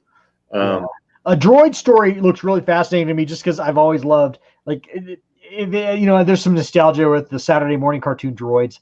So maybe it'll be a little like that. I don't know. I'm just speculating. I'm just talking out of my ass. I have no idea. But that might be my number 2. Or maybe Ahsoka or Rangers of the New Republic. I'm interested to see what they do if they are in fact sort of establishing a new timeline here. I'm really curious to see that as someone who is an admitted sequel hater. So I don't know, man. That's kind of where I'm thinking, man. Let's go to the chat really fast. Spotify says we're talking about Hayden Christensen. He says he wasn't even poorly acting the prequels. I mostly blame how Lucas wrote him at times. Yeah, some of those. You know what? I love George Lucas, and no one loves George Lucas more than me. I named my second born after George Lucas, but George Lucas couldn't write dialogue. I don't disagree with that. That's completely fair. Yeah, that's fair. That's fair. That's completely fair. Ginty says Disney said he'd come back as Vader, so will it be his voice? If not, it's like he is no more than the stunt double on the Mandalorian. I always see him without the mask on, though. Yeah, well, obviously, I think that they're obviously going to, his voice will be, obviously voiced by James Earl Jones or some James Earl Jones sound alike. But I think you're going to see Hayden Christensen himself in makeup with the mask removed. You might see him in flashback scenes. There's things they can do. I think what's kind of interesting is that with Obi-Wan, I mean, he defeated Vader, And this time period is potentially when he's going to be at his most powerful. This time period between now and episode 4, he'll be basically in his prime as a Jedi. Yeah. So I mean he could very well be a lot more powerful than he was in the movies. Yeah, and Kelly's got a great point. Deborah Chow, who's directed the best Mandalorian episodes, is doing Obi-Wan. I agree. She did some great shit on Mandalorian. So it should be awesome. Yeah. No, totally. And then Down Under Danny says, looking forward to Kenobi and Rangers as well as Rogue Squadron. Yeah, that's a great list. So, yeah, for sure. What is the Acolyte? The Acolyte. Now, I don't know a lot about it. It's supposed to take place. I think it's a I'm sorry, I keep saying New Republic, an Old Republic era show. I'm not sure if it's based around the Jedi or what. Maybe it's like during the High Republic, as they've called it. There's a whole like multi-medium comic book series called the High Republic. I don't know if the Acolyte's supposed to take place in and around that timeline or not. Again, I'm not really familiar with it. I'm still, as far as like pre-episode 1, I'm still very much in the old Legends lore, as far as like the Darth Bane trilogy and Darth Malgus and Knights of the Old Republic sort of thing. So it's supposed to sort of take place in that era, I think. Yeah. And I'm not sure exactly. I think it's going to be a very female-centric show, which is okay. But I think it's going to be very female-centric, and I don't know. That's all I know about it. So. Okay. Yeah. So what are your thoughts? That's crazy. Yeah, I know it's crazy. What are your thoughts, man? What are your thoughts, AV? What are you most looking forward to, and what could Rogue Squadron. I mean, Rogue Squadron was kind of like I remember just friends that were into Star Wars more than me, and I was into Star Wars. But I mean, the period between Jedi and Phantom Menace, I know Rogue Squadron was huge. Yeah. And I'm very excited to see how Patty Jenkins does that. I'm very confident that she'll deliver a really good movie. Rosario Dawson as Ahsoka Tano is pretty cool. She's a great Ahsoka. She's a great Ahsoka. That's a good job. And then Obi-Wan. I mean, I would say those are my top 3, and of course Mandalorian. But of the new ones, those are my top 3. I'm looking most forward to that. I really can't wait to see. Okay, that's fair, man. Spotify says Lando, Bad Batch, Kenobi, Rogue. Good list, man. Good list, dude. Lando, I'm interested, man. Especially if it's Donald Glover. I thought he did a pretty good job. There were some writing issues in Solo that I didn't really care for, but I thought he did a great job overall. He captured the essence of Billy D, I think. He did. Would you guys agree? I mean, Solo wasn't the best movie, but No, I mean, they did some strange things with his character, But as far as like, I believed him as a young Billy D. Dude, he was a great actor in it, and if they do that right, I mean, here's the damn cool thing, right? All these shows we're watching and talking about, man. There's all a level of excitement, right? And the one you're like, oh shit, that's going to be terrible. So there's, am I really not going to give any of these shows a chance? Right. I'll give them all a chance. One Man Toy Show makes a good point. He says, personally, I think Matt Lanter, who voices Anakin on Clone Wars, is a better actor than Hayden. I really hope the Obi show mostly focuses on Obi-Wan's character. I don't think Hayden Christensen is going to be in every episode. I think it's going to be one of those things where he's in one episode or 2, but not the whole thing. And I don't even think it's going to be – I think it's only going to be like a 4 or 5 episode miniseries. I don't think it's going to be like what we're getting in The Mandalorian. I don't think that they would get Ewan McGregor to sign on to a long-term series. Yeah, but I mean, just make it good. Don't worry about how long it is. Just make it good. Yeah, just make it good. That's what I would just like a 4 or 5 episode series. Make it like a good long movie. Perfect. Mwah, I'm in. Yeah. Right? McGinty says, would Lando have Maul? Maybe. Ooh, good question. It could, man. Good question. Yeah, great question. Yeah. So anyway, guys, you know what? And I have been one of the biggest Star Wars Disney critics. But I got to say, guys, the future's right now, as it looks right now. The future's so bright. I got to wear shades. What do you guys think? I'm very excited. I definitely am not a fan of the new trilogy.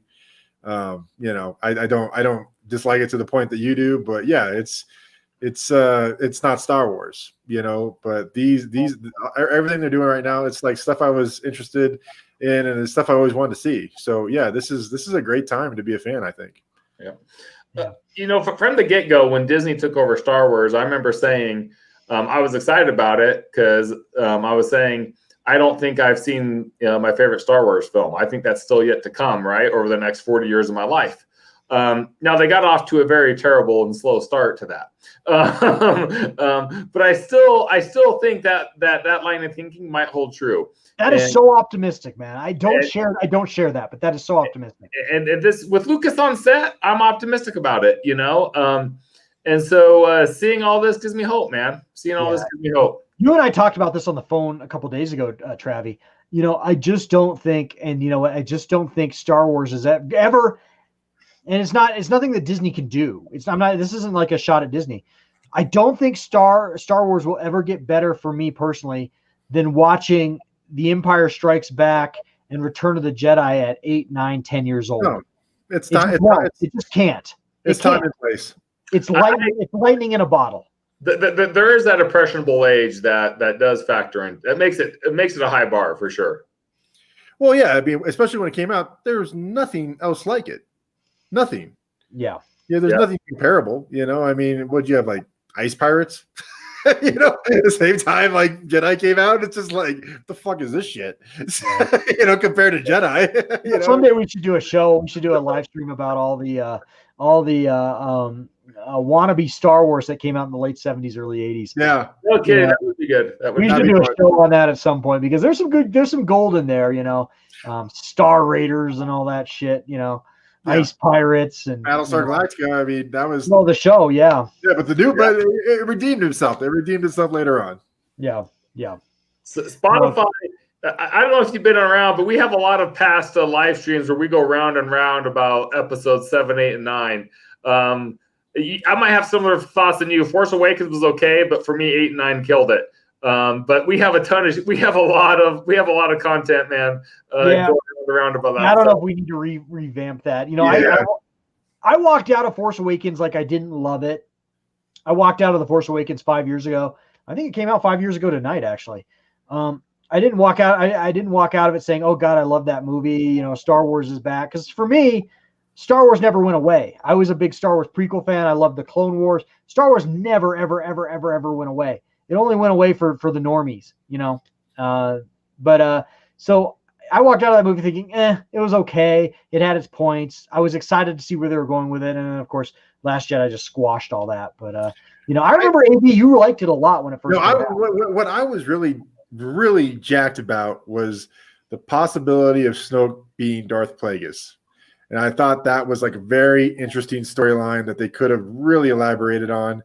I thought that was like, oh, this is going to be great. I mean, yeah, there's a lot of callbacks, basically carbon copy of episode 4, but it was still like, man, in episode Revenge of the Sith, the whole, when Palpatine basically seduces Anakin to the dark side, with the story of Darth Plagueis, I was like, yes, we're going to find out about this guy. This guy lived, we're going to just see how much of a badass this guy is. He's been plotting behind the scenes, but that never materialized. And, episode 8 just shit all over that. And I was just like, nah, whatever. Let me just say this. The opera, when you mentioned Darth Plagueis, the opera scene, the space opera Coruscant scene in episode 3 with Anakin and Palpatine is one of the most deeply rooted, Star Wars moments as far as fleshing out the mythos of Star Wars. I think that scene is like, when I watched it, it was like, I was I was like, this is Star Wars. This is a Star Wars movie. Yeah. Cool. This is fantastic. The music, everything. Ian McDermott hit that scene so well. Have you ever heard the story of Darth Plagueis? Well, he wasn't quite talking like that. No, he wasn't, but that's the only voice I can do. No, but it was a very persuasive argument. It wasn't stupid. It was well thought out. Yeah, I mean, you can see how Vader turned. I mean, you can see how Palpatine manipulated him. Yeah, you can see that manipulation, and because Anakin's a young guy. He's really in love. And he's hormonal, and he's a Jedi, and he's powerful, and all these like things that are mixing in. And he's the most powerful Jedi, and he's not like doesn't see the point of all these rules. Yeah, you can see how someone like that can be corrupted. It makes total fucking sense. I have done. I have gone on other people's live streams and just talked about the genius of episode 3. And I'm just going to say one more thing before we move on to Mandalorian about episode 3. To me, the last, and I'm actually backed up on this, but there was an art critic, one of the most renowned art critics of the last 50 years, did a lecture series in Chicago a number of years back. And she said the greatest art form in the 21st century, this is a number of years back, so that could have changed in her opinion now, but the greatest art form of the 21st century was the duel scene in Revenge of the Sith. And this is a renowned art critic saying this at the Chicago Art Symposium. You can look it up on YouTube. But anyway, And her reasoning is just thought out. It's academic. It makes sense. Talks a lot about where Lucas borrowed from so many things from the Bible. Basically, Anakin going to Mustafar is Satan going to hell. With the fire and the brimstone. And he's a fallen angel. He is. He's a fallen angel. He is Satan. He is Satan. Yeah. So I love it. I love that movie so much, and I always cringe when people talk shit about the prequels, because to me, if you don't get them, you went over your head. No, that's a good point. I'm just going to go on a little. This will be quick, but I had a friend that would really hated episode 1 and 2, but he never saw episode 3. Until like a couple years after it came out, and he was just like, I gotta admit, that was a really good movie. So I mean, you got to see them all. You got to see them all to make it work. Yeah, no. Episode 3 is like, it's always been for me. It's always been a toss up between episode 3 and The Empire Strikes Back. Revenge of the Sith and The Empire Strikes Back. I think emotionally, episode 3 leaves me more emotionally drained than Empire Strikes Back. To be honest, you watch episode 3 all the way through, and you see the downfall of the Jedi. You see the downfall of Anakin. You see that whole story play out. In the beginning, he is Anakin Skywalker. He is a hero. He is a knight of the Old Republic, and he is basically trying to do the right thing. And then at the end, he's Darth Vader. And the transformation makes complete sense. It's really a genius film. Some people might say I'm overstating it, but it's really a genius film. You guys got anything else to add?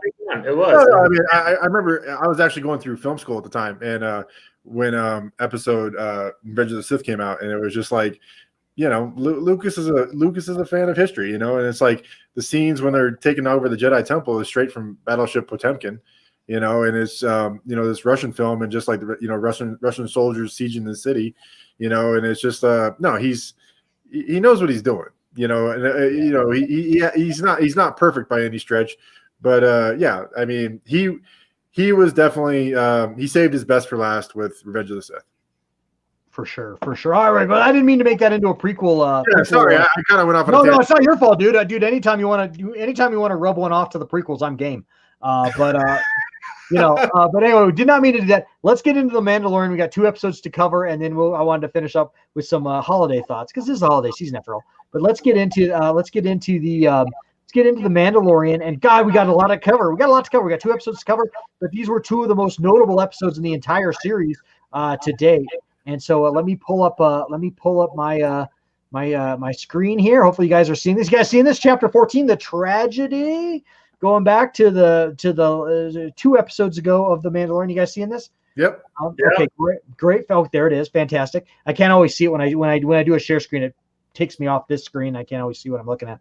Anyway, guys, I try to always put together these little collages and I pulled these off the web. So just try to kind of encapsulate the theme of the series. And let me go to my notes, because I did make some detailed notes to kind of outline our discussion tonight.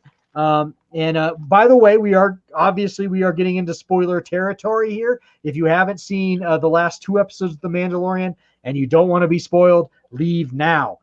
I hope you don't, but leave now and go watch them, and then watch us on the repeat. And you can share our thoughts. I think probably everyone is caught up, but just had to throw that out there. We are going to be episode 6 and 7. It's not the finale that's coming out. No, now. We're not talking. No, we will not be talking about the finale. And if you live in a place in the world where the finale is already out, please don't say anything about it in the chat. We haven't seen it, and I don't want to spoil it for anybody else either. So good point, Travi. So anyway, the episode 6, the tragedy. This was like one of the first besides maybe the Ahsoka episode, this was one of the first episodes in The Mandalorian that really started fleshing out more of the mythos of Star Wars. You got the sitting stone in there, which of course is sort of a callback to The Last Jedi, but it's still cool. It's still cool. All right. But anyway, Boba Fett is back in this episode. We get a little tease of him in the season 1 premiere, but what were your thoughts of him in this episode? What were your thoughts about seeing Boba Fett again? Let's go to Trav. Cinematic genius, Knick-Knack. Cinematic genius, man. Dude, seeing Slave 1 fly over, I was like, hell yes, here we go. Yeah. When you saw the ship, you knew it was on, brother. And, I was expecting Mandalorian to maybe duel Boba Fett, but talk about genius on having them fight together. And dude, hats off to Tamura. He did a hell of a job acting. And oh my God, I don't know if we're getting to the fight scene, but dude, that guy's a predator. Just talk about whatever you want, man. Just your overall feelings, man. Dude, my overall feelings is it was badass, and that was one of the coolest fight scenes in Star Wars ever. That's how cool it was, right? And he was when he was the gaffy stick, and he's hiding behind the rock, man. He was just like a cougar, man. He was a predator, and I love the strategy involved too, right? Because they had the gal sniping from one area, and after he put down his gun and kind of flanked them around with the gaffy stick, man. So it was a brilliant strategy, and seeing the helmets, the shrapnel come off. I mean, how cool is that, man? It was like, this is the Boba scene we've all wanted our whole lives, right? Because he was always the coolest character, but we never saw him in action. And so this was like a childhood dream freaking coming true. Seriously, cinematic genius, one of the coolest fight scenes in all of Star Wars, man. So kudos to the Mandalorian to bring that for us. What did you think, AV? He hit it, man. It was a twofer, man. It was like, one, we get to see how awesome, how much. I mean, to me, it just established how much more of a badass Boba Fett is than the Mandalorian. I mean, when they showed him, spring into action, the Mandalorian was, down and out basically. He was in a bad spot, and then he just comes in there as a one-man wrecking crew. And again, a lot of the things this show does is like it shows stuff I've always been curious about. It's like I've always been curious about like how effective a gaffy stick was, as a weapon. It's pretty damn effective, he was wrecking some shit, with that gaffy stick, So I was just seeing him just club through, man, just lay waste to those guys was just fantastic. And it's just I will say my one criticism though is I'm not crazy about the sweatpants, the stretchy pants that he's got going on, with the armor. It's like it's kind of got like a fat Thor Lebowski look to it, to me. So it's just like, let's get a little tighter look there, Boba Fett. I know you may have been out of the game for a while, but let's clean it up a little bit. But other than that, it was fantastic. Yeah, he's been out of the game, man. He's been out of the game. People were calling him his dad pants and stuff. But yeah, I know. It's like, man, because he spends, you see later on that he spends the time to, he takes the armor to the shop, and gets it all cleaned up, Well, we'll talk about that. We'll talk about the next episode. I want to get your impression. We're going to get in front of yourselves. We'll talk about that in the next episode. My impression when I first watched this, and I had the benefit. I kind of did this one. I watched this episode different. My viewing experience was different for this episode than most of the times I watched The Mandalorian. Is I went back. My wife hadn't watched any of the second season yet, so I went back. I just sat down with her on a Friday night, and ordered in some awesome food, and just rewatched the entire series from season 2, episode 1 to this. Just watched the whole season back. And got to this one last. And yeah, dude, I loved it so much. And the scene with Boba Fett coming on when he puts back on that armor and he just goes ape shit on these stormtroopers. Dude, I got the same kind of chills. And not as much because I don't have the same marriage to Boba Fett that I used to Darth Vader. But I got the same kind of chills that I got in the theater watching Rogue One in the corridor scene when the rebel troopers are trying to get the Death Star plans into the Tantive E4. When you see Vader's lightsaber light up in the darkness. Oh my God. That was oh my God. That was such an amazing scene. Sure. Yeah, when that scene was in the theaters, I was in fucking tears, man. I'm literally fucking tears. I wasn't in tears here, but it gave me that same kind of feeling. And so that was awesome. And to Trav's point, to your point, I loved when he was smashing them with the Gaddafi stick, and you could hear that the Durasteel of their armor just shattering. So cool. So fucking cool. I love some of the Force mythos in this with the sitting stone, even though I hate The Last Jedi. But I love the some of the mythos here. I loved everything about this episode. Okay, no worries, dude. No worries. I loved everything about this episode. I loved the web blaster being used. The stormtroopers were sort of my biggest complaint with The Mandalorian to date is that the stormtroopers have been a little chumpy. They get beat too easily. And I think that if the stormtroopers in the previous episode had maybe landed a shot here or there, that this episode would hold more weight, because seeing, basically seeing Boba Fett cut through them like butter would hold more weight if other characters can't cut through them like butter, if that makes any sense. That's my only criticism. But overall, I just completely freaking love this episode. What are your thoughts on any of that, Trav?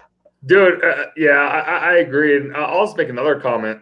The very end, with Baby Yoda at the end, just showed amazing growth when he was trying to take out, Gideon's henchmen. Yes, at the very end of the episode, yes. Yeah, that was so well done, right? Because, man, they have played Baby Yoda perfectly, in my opinion, this year, right? There was the risk. Uncle Pat, had a good call, and I thought there's a lot of risk of him, making him just the catch-all and would save him through. But they've done him brilliantly. He's kind of got a dark side, right? And when we do see him use the Force, it's just like to steal cookies, or at times like this where he's just not saving them. But it shows he is powerful. He is growing in the Force. And seeing them take down those henchmen, and then how cool was it? Like Gideon was kind of like happy to see him do it. He was happy to, he kind of had a cool look on his face where he didn't really care he was hurting the guys. So man, that was so cool at the very, very end there as well. Yeah, Papa Fett, and I can't imagine him being a Boba Fett fan based off his emoji there, but or his avatar there. A childhood dream come true for sure. Was laughing while shredding a tear and explaining to my daughter about Boba. See, that's fucking awesome, man. I had the same experience with Rogue One with Darth Vader, because Darth Vader is my all-time favorite fictional character.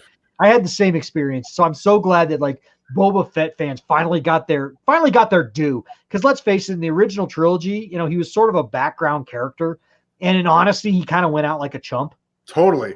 This totally redeemed him here. Yeah, totally awesome. And then Paul makes a point here. What about Dark Forces love? Yeah, with the Shadow Troopers. Awesome. That's a total nod there, or callback to the expanded universe, or the old expanded universe of the Legends. Does it kind of I just want to put this out there a little bit. And again, this goes back to our conversation we were looking at the Disney lineup, the new Disney Star Wars lineup. Does it kind of feel like the show is, and I talked about this on another live stream last week with my good buddy PJ over on the Paradox Nerd. But does this show kind of feel like it's kind of going more towards like Heir to the Thrawn trilogy or Heir to the Empire than it feels like it's going towards the sequel trilogy? Do you guys get that feeling with the Shadow Troopers and all the Legends and stuff like that, man? Grand Admiral Thrawn being name dropped in this show. I mean, I feel like I feel like the show is like evidence that they're resetting shit. I really do. Yeah, they're Shadow Troopers are another example. I think they're going the right route and going safe. I mean, they know. I think they've learned their lesson that where their fan base is guys like us. Yeah, that's their bread and butter. So I think they're going. I think that they're. I think you're right. I think they're resetting. Yeah, I'm just glad. I'm just glad they're getting away from, this is going to come off totally fucking sexist, but the demographic of my show is 100% male. So what are you going to do? But and I've looked at it. It is 100% male. But I am so glad to see Disney getting away from the wine mom crowd. I mean, the wine mom crowd are the same people that complain on Twitter about Baby Yoda eating the amphibian lady's eggs. I'm glad that they're finally. Listen to your fans, not the wine moms. No offense to wine moms out there. I'm sure there's many sexy, lovely wine moms out there, but wine moms don't buy $20,000 worth of Star Wars toys and collectibles. Wine moms don't see the movie 8 times in the theater.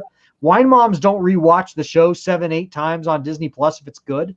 Wine moms don't give you the loyalty that the real fans do. And so, play to the real fans, man. Nothing against wine moms. I'm sure there's some lovely wine moms out there, but and I think you can even make the argument, right? It's like, dude, and it's not even about, the sexes, the demographics. It's just like, give us a good story, right? That actually has a plot that makes sense, that ties into the canon and into the original movies. Right. What they gave us was something that was just unbelievable. It didn't really tie in. It made our hero someone who he, in no one's mind could possibly be.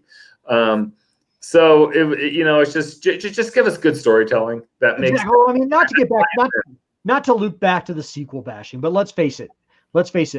they really felt like they were trying to cater to a different audience with the sequel trilogy, and they thought the regular Star Wars fans would just come along with it because we'll eat any turd with a Star Wars logo on. Yeah, that was my feeling. And they went away from, when you go away from your core demographic, you know what, and try to expand your audience.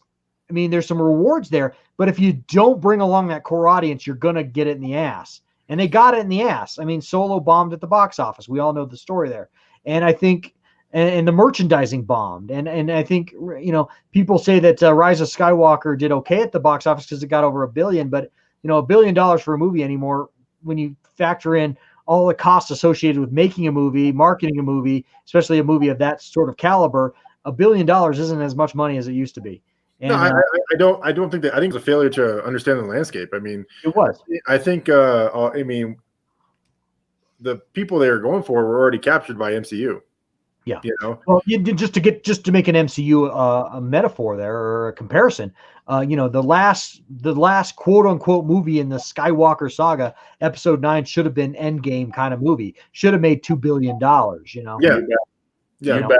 We'll leave that. We'll table that conversation. That's old hat. We don't want to go back there. But anyway, I'm just really glad to see. Let's just give credit where credit is due. And this episode was great. Hey, yeah. And one more thing about this episode. This was. I mean, I love. They got Robert Rodriguez to direct this episode. That's right. They did. I don't know if you guys felt it, but I mean, it's like this felt like they packed a lot of stuff into this episode, and it's only 32 minutes long. Yeah. Right. You know, but it's like it felt like they just. I mean, it was just so so good. Yeah. Yeah, it was fantastic. It was really good. It was one of my favorite. I'm having a hard time figuring out which is my favorite episode now. I thought this one was my favorite, but last week's episode wasn't a letdown. Wasn't like a big drop off compared to that one. Let's talk about it really fast. Let's do my share screen. Hopefully, I can bring up that collage for you guys that I made on that one. Hang on a second. I got to go into the actual PowerPoint and change the slide. Hang on 1 second, guys. Sorry. I wish there was a way to streamline this a little better. StreamYard is an awesome platform for streaming, but some of the sharing is still a little crude on it. But overall, it's really good. Are you guys seeing this now? Yep. Yeah. All right. Cool. Yeah. Hold on. I love Ed 5's comment about the missile. We didn't comment on that. Go ahead. What did he say? Oh, let's see here. What about when he fires off that missile, hits the ship, which takes out the second? Mando, nice shot. Boba, I was aiming for the other one. Such an Aussie Kiwi expression. That's awesome. Yeah. Yeah. That was a great scene, man. It's the actor who plays Boba Fett, Tamara Morrison. He's a New Zealander, isn't he? I think. I believe so. I think so, yeah. Yeah, he did. He kind of had a little resurgence. He was in he played Aquaman's dad too. Yes, he did. He did have a bit of a resurgence. He was in some other things too. You know, it's not like he wasn't working between episode 2 and this film or this series. It wasn't like he wasn't working. He's had a nice resurgence for sure. Anyway, I really liked this episode too. I watched it. I actually got around to watching it last night. I hadn't watched it yet. I really liked it. Bill Burr's character's back. What's Bill Burr's character in his name? Mayfield, man. Mayfield. I love Bill Burr's comedy. Now, Bill Burr's comedy is like one of those things. Is like sometimes it's like, oh, it's so funny, you're so funny, and then sometimes he says something that's like, hey. Oh, there is a no holds bar, approach to his comedy. Yeah. You know, he doesn't really care, if you get offended, and I like it. I like it a lot. Yeah, no, it's really good. If you guys ever want to burn a day of your life, go watch his animated show that's on Netflix. What's that? It's not Family. It's anyway, it's a really good. F is for Family. What's that? F is for Family. Yeah. Yes. I love that show. I've watched it. I think it's 3-4 seasons now. It takes place in the early 70s. It's such a great, it just makes such a great commentary on American family life in the early 70s, early mid 70s, right around the time all of us. Oh yeah. Born. It's like, it's, way before the era of helicopter parents. Yeah. Oh yeah, it is. It is. They really, it's just like rough and tumble. Yeah, Laura Dern voices his wife in it, and she's a Tupperware salesman. It's brilliant. It's a brilliant fucking show. I really recommend that show. Not to get off topic, but yeah. So I really love his character in this show. I love that we saw Pedro Pascal with his helmet off again. I think he's a great actor. I hope they do more of that. I love that. And more than that, and I texted both of you as I watched it when it happened. Dude, I about fucking nerdgasmed with that callback to episode 2. You guys see it in the bottom corner with Slave One dropping the mine on those two TIE fighters. Yeah, and I remember sitting in the theater in 2002 when Slave One and Boba and Jango were hunting Obi-Wan in the rings of Geonosis. And they sent off those depth charges in the theater. It was such a big thing. It was so cool. The big the sound quality. It's like, I'd never heard anything like that before. Yeah, the callback in this episode was great. I had a nerdgasm. I had to change my pants. It was great. No. I loved it. I love Bill Burr's character. Cara Dune is her. She is what she is. She's kind of a static character. She just beats everyone up. She's not my favorite character on the show, but she's fine. I love the fact in this episode you actually saw stormtroopers and TIE fighters actually hit targets. They actually mowed down those pirates pretty easily when they got their attention. You saw the TIE fighters come out and take out their skiffs, and then the stormtroopers and shore troopers from Rogue One are also kind of make an appearance in this. They come out and just level those guys running up to the base. That was cool. I liked that. Great scene. Yeah, I liked it. And then I'm gonna get to your guys' opinion on it real fast. I'm sorry, I'm kind of hogging the time here. I really liked the scene, the exchange with the Imperial officer with Bill Burr's character and Mando. That guy was the Night King in Game of Thrones. Oh no shit. Okay. Yeah. Dude, that whole scene, the whole exchange of them having a drink, did that kind of feel like a Quentin Tarantino film a little bit? Like Inglourious Bastards, the scene in the basement in the bar. Yeah. Where it's like this motherfucker's SS. This guy is evil. He is smart. This is like why you should be afraid of the Empire is guys like this. Yeah. And then of course, if you're the way he sniffs out like any type of something that's off in a room, he's got this sixth sense. It's like, this is an evil son of a bitch. Yeah, I liked it. I liked his teeth. I liked everything. I just thought he was just a creepy fascist Nazi kind of guy. You know what I mean? I thought he was really, really well done. I loved I think some fans cringed at this, but I thought it was cool. I loved the callback to Office Space with the TPS reports. Yeah, that was cool. It was cute. All right, let's get to your guys' reactions. How about you, Travi? What did you think of this episode overall? Dude, I liked it, and this is one that keeps growing on me the more I think about it, because it really was a deep episode that went in dimensions that I didn't think the Mandalorian would go. Well, you guys talk. I'm gonna be right back. Okay. Okay. Pedro did a hell of a job acting, and he didn't even say much, but just his expressions, like when they were having the drink, and Mayfield started going off. Just when he glances over him and he kind of shakes his head ever so slightly, like, dude, you're going too far, right? Like, you're going to get us killed. And shakes his head no at him. It was sweet, man. So they did a lot of things well. The other thing I'll comment, I'm with Knick-Knack. Obviously, the death charge going off. It's funny. I've heard people say there's a couple of sounds that are universally recognizable, right? One of the most common ones is the shotgun. Like, if you show anyone a shotgun and you make that noise, pretty much anyone expects the sound of the racking of a shotgun. And I think the charge coming out of Slave One is like that new bomb sound, man, is equivalent, where we were all everyone in Star Wars land was just ready for that sound. Dude, that was the money shot. No, I'm telling you. You're exactly right. I was watching that with my son, and when he opened up that hatch to show the mine about to be deployed, I was just like, for like 2 or 3 seconds, I was just like yelling at the TV. It was like I was watching a sports game, but I was just like, make the noise, make the noise, make the noise. And it went, boom, and then like, I told my son, I was like, you remember the asteroid scene from episode 2? And he's like, and he's not that old, he's only seen that movie maybe 1 or 2 times. And he's like, oh yeah, that's awesome. So he's so impressionable, right? He got it. He understood like how cool of a moment that was, even though he's probably only seen episode 2, like I said, twice. So that was mean, fan service all the way. That was fantastic. Were you talking about I'm sorry, I just jumped in. Were you talking about the proximity mine? We're elaborating on it.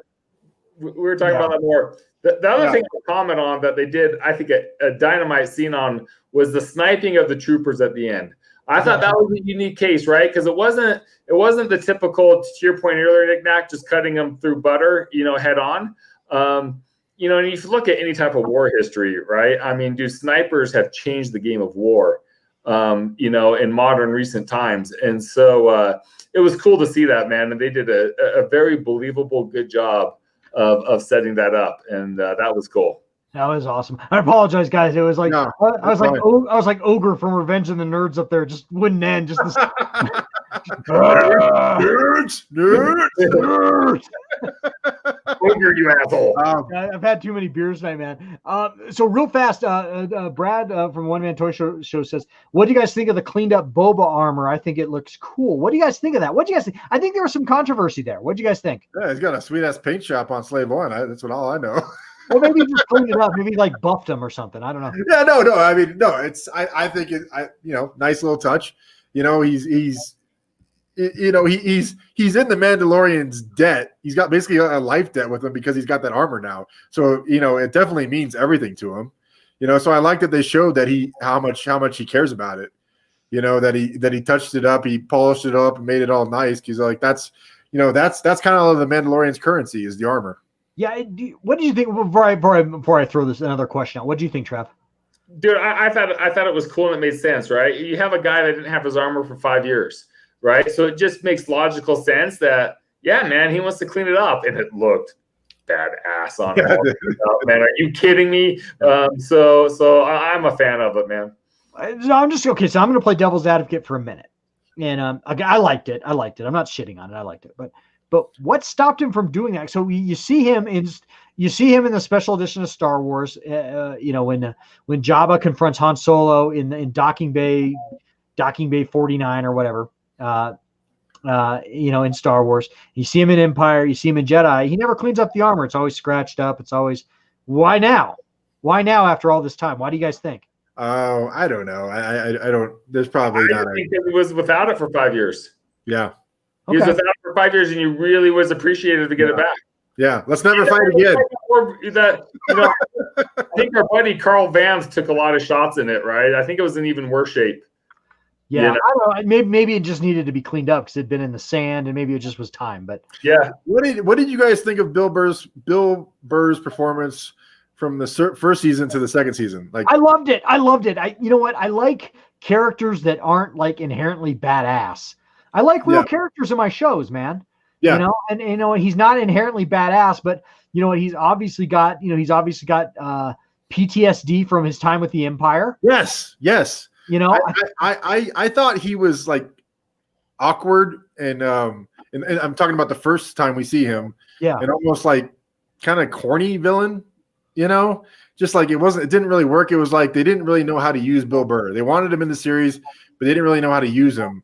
But I felt like this episode, it's like I think we're going to see him again. I think we're going to see him like in season 3 because he was so good in this one, and they got Bill Burr right.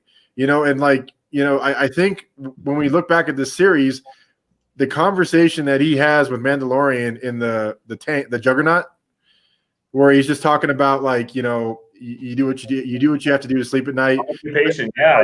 He's like showing like he's basically pointing out to him like you're changing, man. You're changing.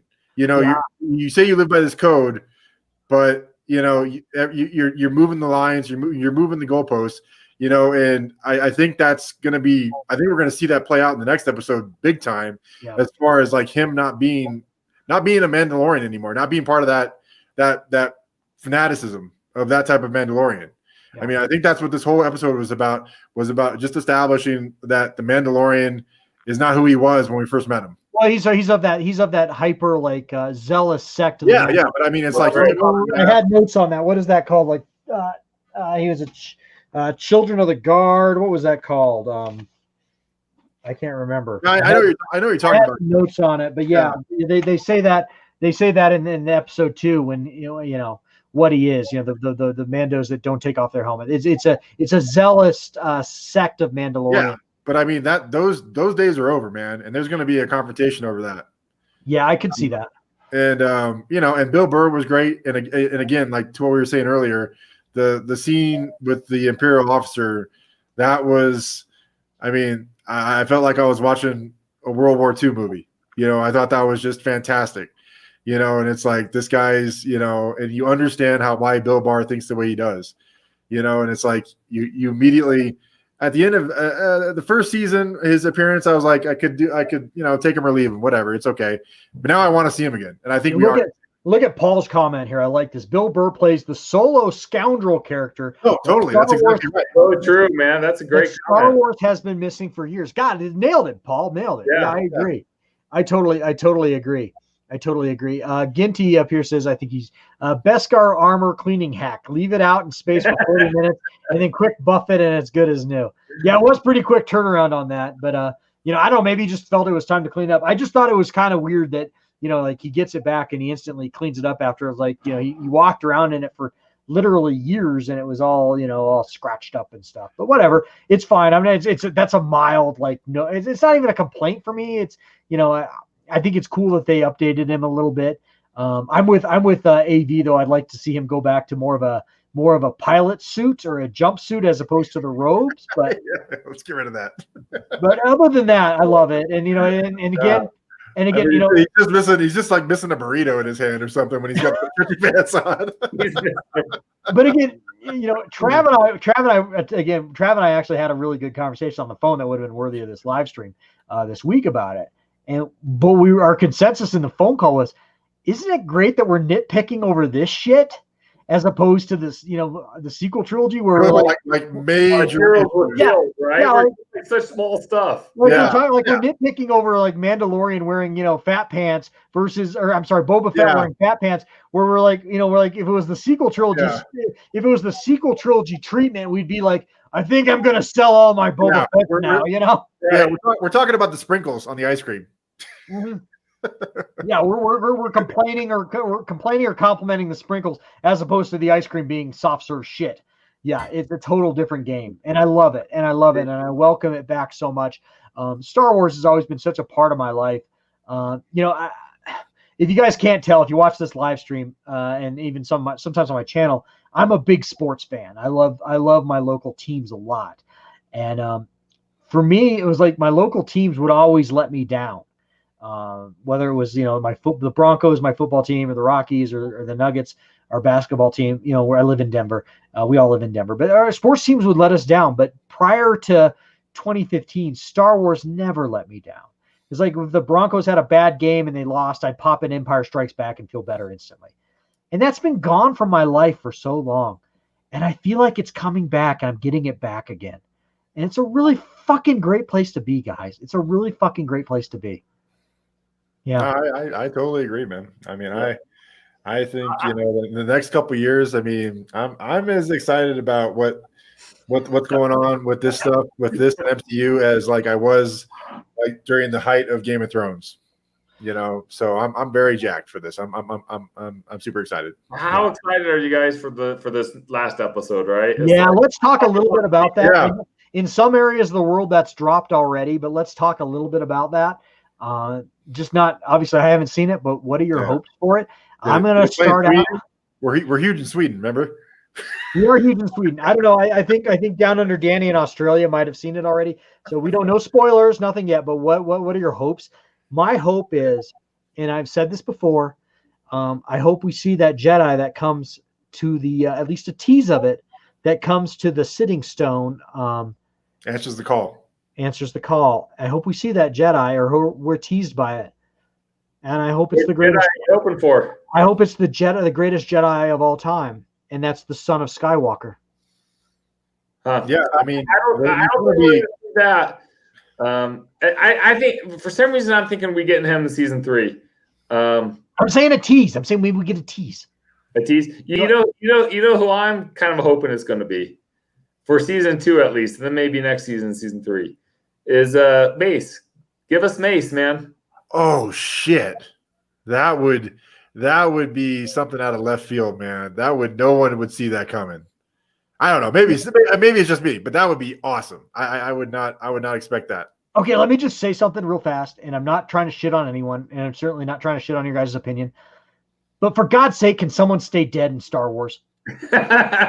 That's true of so much science fiction, though. I know, but it just seems so relevant with Star Wars. They can't keep anyone dead. I mean, come on. The guy got electrocuted by Sith lightning, fell out of a window, and fell to infinity on Coruscant. I know, but I mean, Darth Maul got severed in half. No, I know, and it's not a good thing. I'm just saying. I just think actually stay dead. Dude, both Lucas after that said he didn't die. Well, where was he though? Lucas, I don't know, but they both said that Lucas came out and said that. Yeah. Well, I never saw that. But. Well, you know what he did, man? He went and rescued Grogu. Think about it. Well, I heard that I've been watching videos on this too, like the speculations of who got Grogu out of the temple. Who saved that librarian, or if I could be saying it wrong. The female that was it's not a cast or something. I can't. Yeah, she was one of the strongest candidates to be the one that got him out of there. Dude, and think about it. If Mace came back and there's Boba. Ooh. Oh, I'm sure that, imagine that, right? That's good, man. That's good. Cut off my dad's head. I'm sure people want to see that. We got a new voice here on the Plastic Planet. I want to highlight this. Spacehead Studio. I love that name. Welcome to the Plastic Planet. That never commented before. Welcome, man. I hope we see Luke Skywalker show up at the Rocky Temple ruin and say to a groggy stormtrooper, "Where are they?" And then credits start to roll. Fuck yeah, dude. I'm with Spacehead Studio. That's what I want to see. I'm not gonna, that would be amazing. It would be amazing. I just feel like it would have leaked by now. I mean, I would rather see Luke, hands down. Of course. I just think there's no way they would have been able to keep that secret. I don't know, man. Kelly says Ezra is the front runner. I hope not. No disrespect, Kelly, but I hope not, because I think Ezra isn't really as well known because Mandalorian casts a much bigger net than Rebels did, and a lot of people aren't going to know who Ezra was. So I don't think it's Ezra. Although, if it was, man, I really like this idea of Mace Windu. And Sam Jackson is such a Star Wars fan. So I mean, like hands down, my number one thing is I want Luke back. We need the Luke badass scene. Knick-Knack and I talked about it. I keep saying we need our apology. We need our apology with Luke. Give me my apology, and I'm 100% back. Right now, I'm like 85, 90% back. Give me that apology. Show me Grandmaster Luke Skywalker. What was set up in Legends for decades. Give me that, and then you know what, man, dude, I'm gonna be all on board buying your junk again, man. You bet. Yeah. But I'd be fine if it's a Mace for season 2 and Luke for season 3. That's all I'm saying. That almost might be perfect. Paul makes a point. Ezra would be such a Filoni thing to do. I love Dave Filoni, but Dave Filoni really likes his own character. I know, he created a lot. Dave Filoni loves his own characters a lot. Yeah. I hope no one makes a gif of that. It's probably going to be. I hate it, but someone said Ezra's in the front running, and I think that's all I've heard too in the speculation. Ezra's in the front running, which sucks, right? Because I'd much rather see Mace or Luke. Yeah, Spotify just said the same. I was just making the same motion as Spotify typed that. Filoni is kind of stroking his impressive Star Wars catalog a bit too hard for me. I love Dave Filoni, but Dave Filoni loves his own characters a little too much. I remember when they did a fans' choice web vote a number of years ago on StarWars.com, and Dave Filoni was like front and center urging everyone to vote for Ahsoka. I was like, come on, dude. I mean, I like Ahsoka too, but come on, dude. I mean, you really want me to pick Luke Skywalker over Ahsoka over Luke Skywalker and Darth Vader? Come on, dude. Anyway, that's just my little my small minuscule criticism of Dave Filoni. Kelly Murphy says if it is Luke, that will officially break the sequels because they say Ben was his first student. Interesting, Kelly. Yeah. Really good point. That'd be cool. Really good point. No, I'd love it, but I think we would have known by now. I don't know, man. They've been pretty good. Dude, this show's been great. Dude, think about it. There was not one toy of Baby Yoda out before for season 1. I mean, think about everything they've hit, right? I mean, even Boba Fett, right? I mean, they've done a good job, man. All right, well, I'll be pleasantly surprised if that's the case. I'll be very happy. It'd be sweet. It'd be sweet. But well, who knows, man? It's got to be someone that one would just think this, right? Right? They have the Death Troopers. They have there is so much shit for the Mandalorian to get through. He's going to need someone powerful or an army. Yeah. So it'll be. I talked to Harry Jabba about this before the show, but what did you guys think of like how the episode 15 ended with Mandalorian like basically giving away his strongest advantage of the element of surprise and just sending Moff Gideon a message like I'm coming to kick your ass. I'm going to kick down the door and get Baby Yoda, you know? And it's like, go ahead. You're going crazy over there, Knick-Knack. Fuck, I forgot to talk about that. That scene alone made me like order up the deluxe Hot Toys Mandalorian and Baby Yoda because I was like, he means the world to me. I love that kind of stuff. I love camaraderie. And I know. I mean, it was a circle back to what Moff Gideon said, but it's like, man. Yeah, it was the same words Gideon said to him. It was brilliantly done. I loved it because it wasn't like it was. You're right. He was just showing his hand, but it wasn't like it was a direct threat. And I love that Moff Gideon was like, "Oh fuck."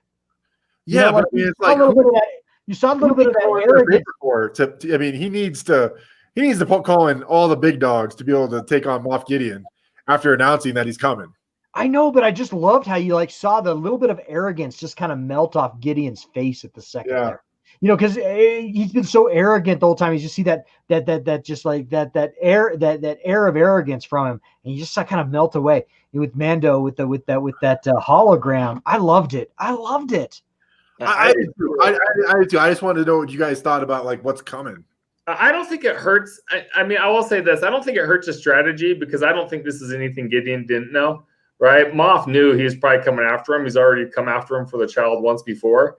But I think, you know, to Knick-Knack's point, this made him a little bit scared. He's like, holy shit, why is this guy not scared of me? Right? It's like, this guy's crazy. Yeah, like maybe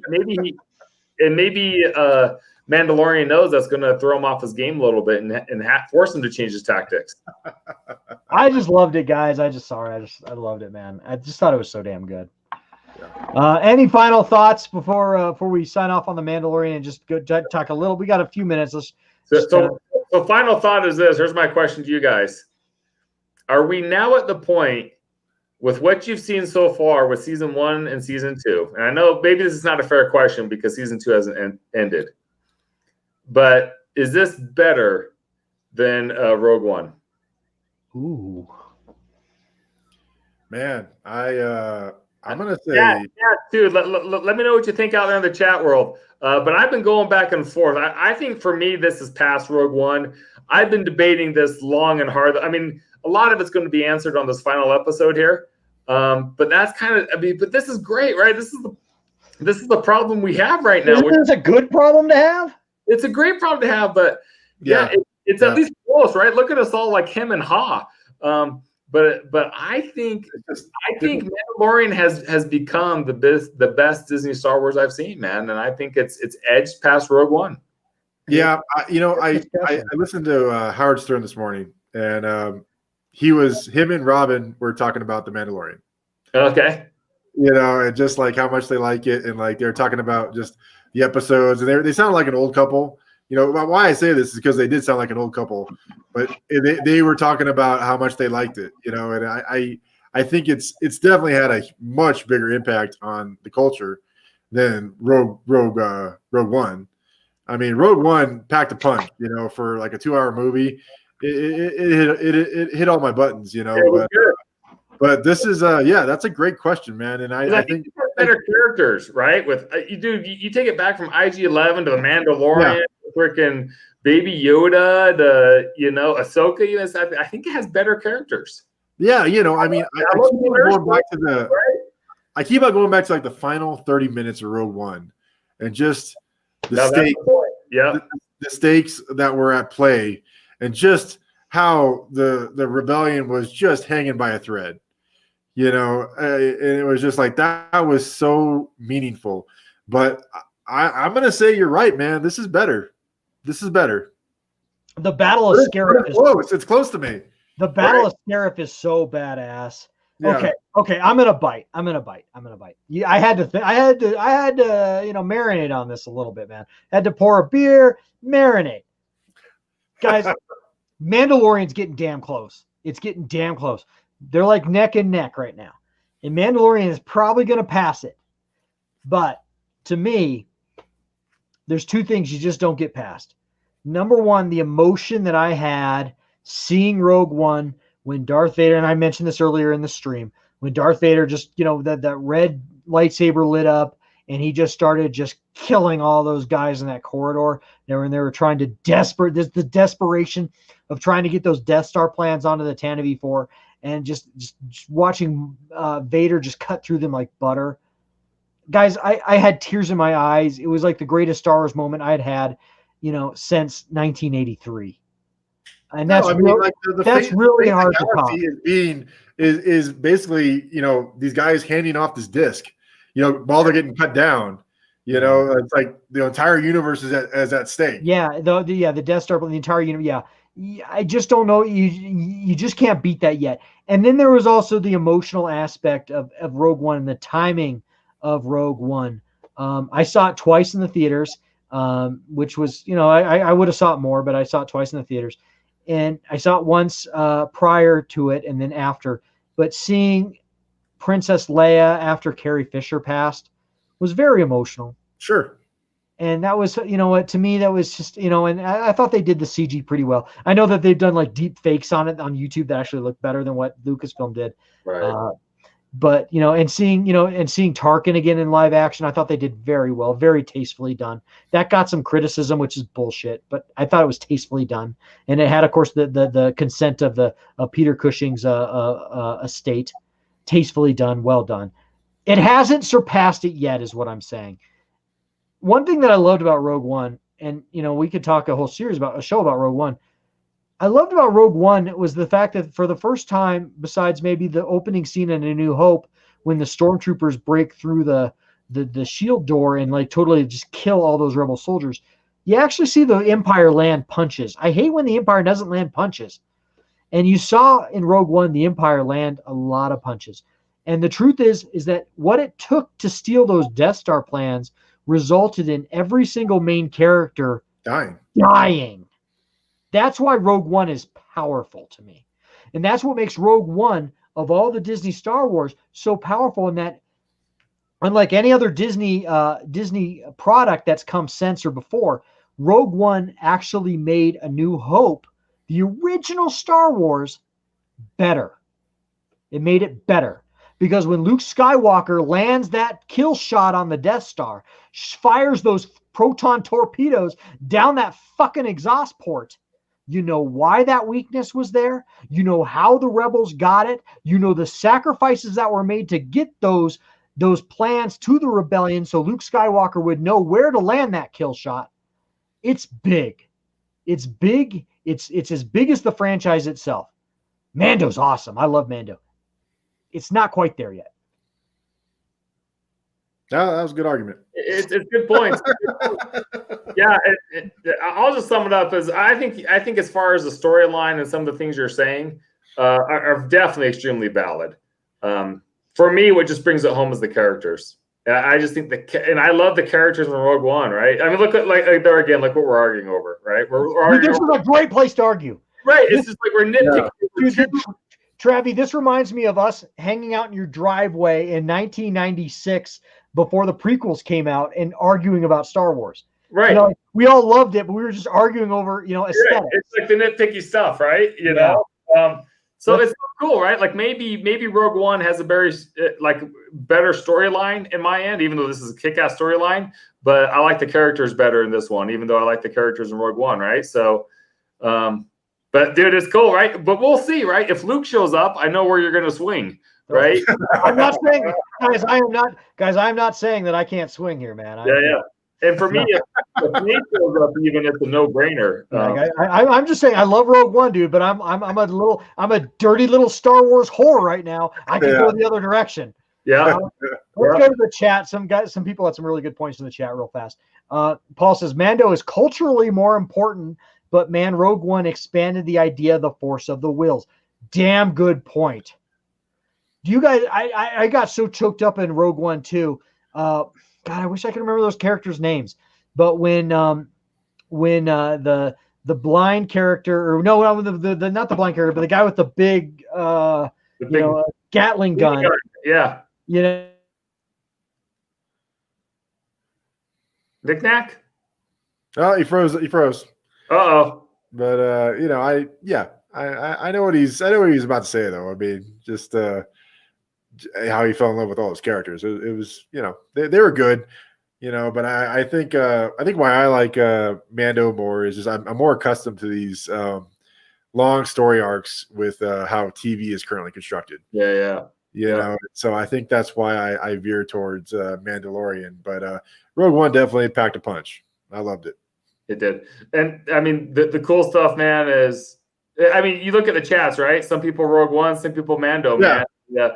That just tells you the good content we're getting. Because it kicks ass and we're getting a lot of people liking it, right? Or it's close. So it's all good. No, it's all good, man. It's all good. But I don't know. What did you watch any of the I don't know. I'm gonna change the subject a little bit if that's all right. Yeah, man, go ahead. All right. Did you watch any of the MCU content from the Disney investor meeting? I did, yeah. What impressed you with it?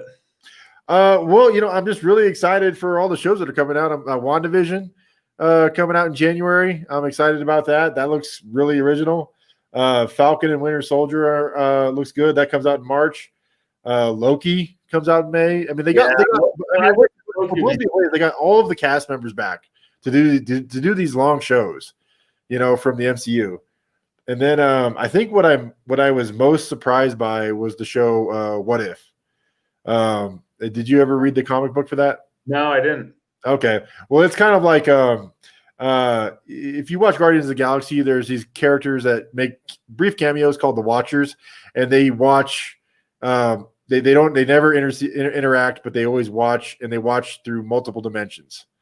So what the premise of What If is like, say, like, what if the Avengers had lost the Infinity War? What if the Avengers, like one of the first comics I ever bought was, what if the Avengers had lost the High Evolutionary War? And so it was kind of like a Twilight Zone thing for Marvel Comics, but I loved it quite a bit. So it's and they're doing it. It's an animated show, going to be on Disney Plus, and it looks very cool. Sweet. So here's a question for you and everyone on the chat. This is a tough one. What are you more excited about? Future Star Wars or future Marvel, man? Yeah. That's the $1 million question. What about you, AV? You like them both, man? I think talking with you guys, tonight too. I think I am. I'm a huge Marvel fan. I'm gonna definitely watch the hell out of all the MCU stuff, but I'm I think I'm more excited for the Marvel stuff, but it's close. Okay. Again, this is. I mean, it's like, this is. When I spent all of my lunch hour last Friday watching all of these trailers, and I was just like, holy shit, this is such the gauntlet has been thrown down by Disney Plus to these other streaming services with what they're doing with these franchises. I mean, they are all in on all of these, on the Star Wars and MCU. Yeah, they are. Yeah. All right. So Spotify and Netify, future Star Wars. That's me. That's where I'm lining up too, dude. I love freaking the MCU. I mean, for me, Infinity War is one of my top all-time favorite movies ever. They did some good stuff, but man, Star Wars is getting so good. But it is. Both, man. I keep saying, like, with all this good content across Marvel and Star Wars, like, the big loser here is going to be my wife, man, and my family. When I was watching this, I was like, man, we're going to have new stuff to talk about year round. Yeah. It's like we don't have to wait, till Mandalorian starts next fall. It's like there's new stuff coming constantly. It's going to be crazy, man. It's going to be crazy. Yeah. It's like, if I could just talk to my like 12-year-old self, just like I was so into Marvel comics and Star Wars at that time, and I'd spend all my paper route money on comic books, and it was just like I remember like ABC and stuff like that making half-ass attempts at like movie of the weeks with like Hulk and stuff like that, and it's just like this just doesn't feel right. It's like kind of like just being resigned to the fact like maybe it'll never happen. People will never really understand why I like this stuff so much, but it's like now all those things that I loved so much when I was that age are like they're throwing all this money at it and they're doing it the right way, and it's such a great time. It's the best time ever. To watch this stuff. I love it. Yeah, you bet. Paul makes a good comment. Yeah, I like Paul's comment. I think Marvel shot their wad with Thanos and the Infinity Gauntlet. Only thing that can top that is Galactus. It'll be interesting to see what they do there, right? Do you make it as interesting in a different timeline, or kind of what you do there? Yeah, it'll be interesting for sure. The writers got a challenge for them. Yeah, and kind of to Knick-Knack's point about like characters not dying. I mean, WandaVision, Vision died in Infinity War. Loki died in Infinity War, but they show in the trailer like when they're doing the time travels thing and he takes the blue cosmic cube and he vanishes. He goes into another dimension and he's alive. I had another. Go ahead. No, I was just, and that was my only problem with Endgame. Getting on the Endgame, like I loved Infinity War. Endgame I liked, but it was just a little, not quite Infinity War because time travel is always tough, man. Time travel is always tough, and it was okay how they did it, but I wasn't in love with how they did it. Yeah, it's kind of like you kind of knew like, well, they have to do that. They got all the. I mean, they killed Spider-Man in Infinity War, but you knew there was a Spider-Man movie coming. All the announcements have been made, right? Like there's a Black Panther 2 coming. There's all these things coming. So these characters are gonna come back somehow. But it was that's a common theme though with like sci-fi. If it if it makes money, they'll bring it back. That's right. Knick-Knack, man, I can't wait for your new computer next. Motherfucker! No, it wasn't the computer. Guys, I swear I shut down. Let me see if I can't get Paul's comment off the screen. So I shut down half my Christmas display.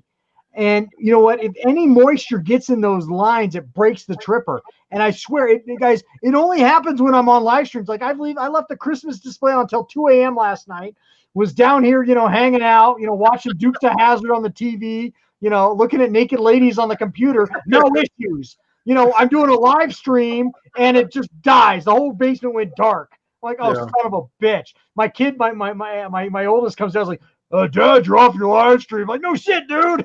It's like I ran out in the snow, got my socks wet, to hit the breaker, to flip the breaker back on, and then I turned off everything, and I'm back. I'm sorry, guys. Thank you guys so much for filling in. No. Look at that. Thank you, Ed 5. Come on, brother. You didn't need to do that. Thank you for the way to go. Knick-Knack super chat.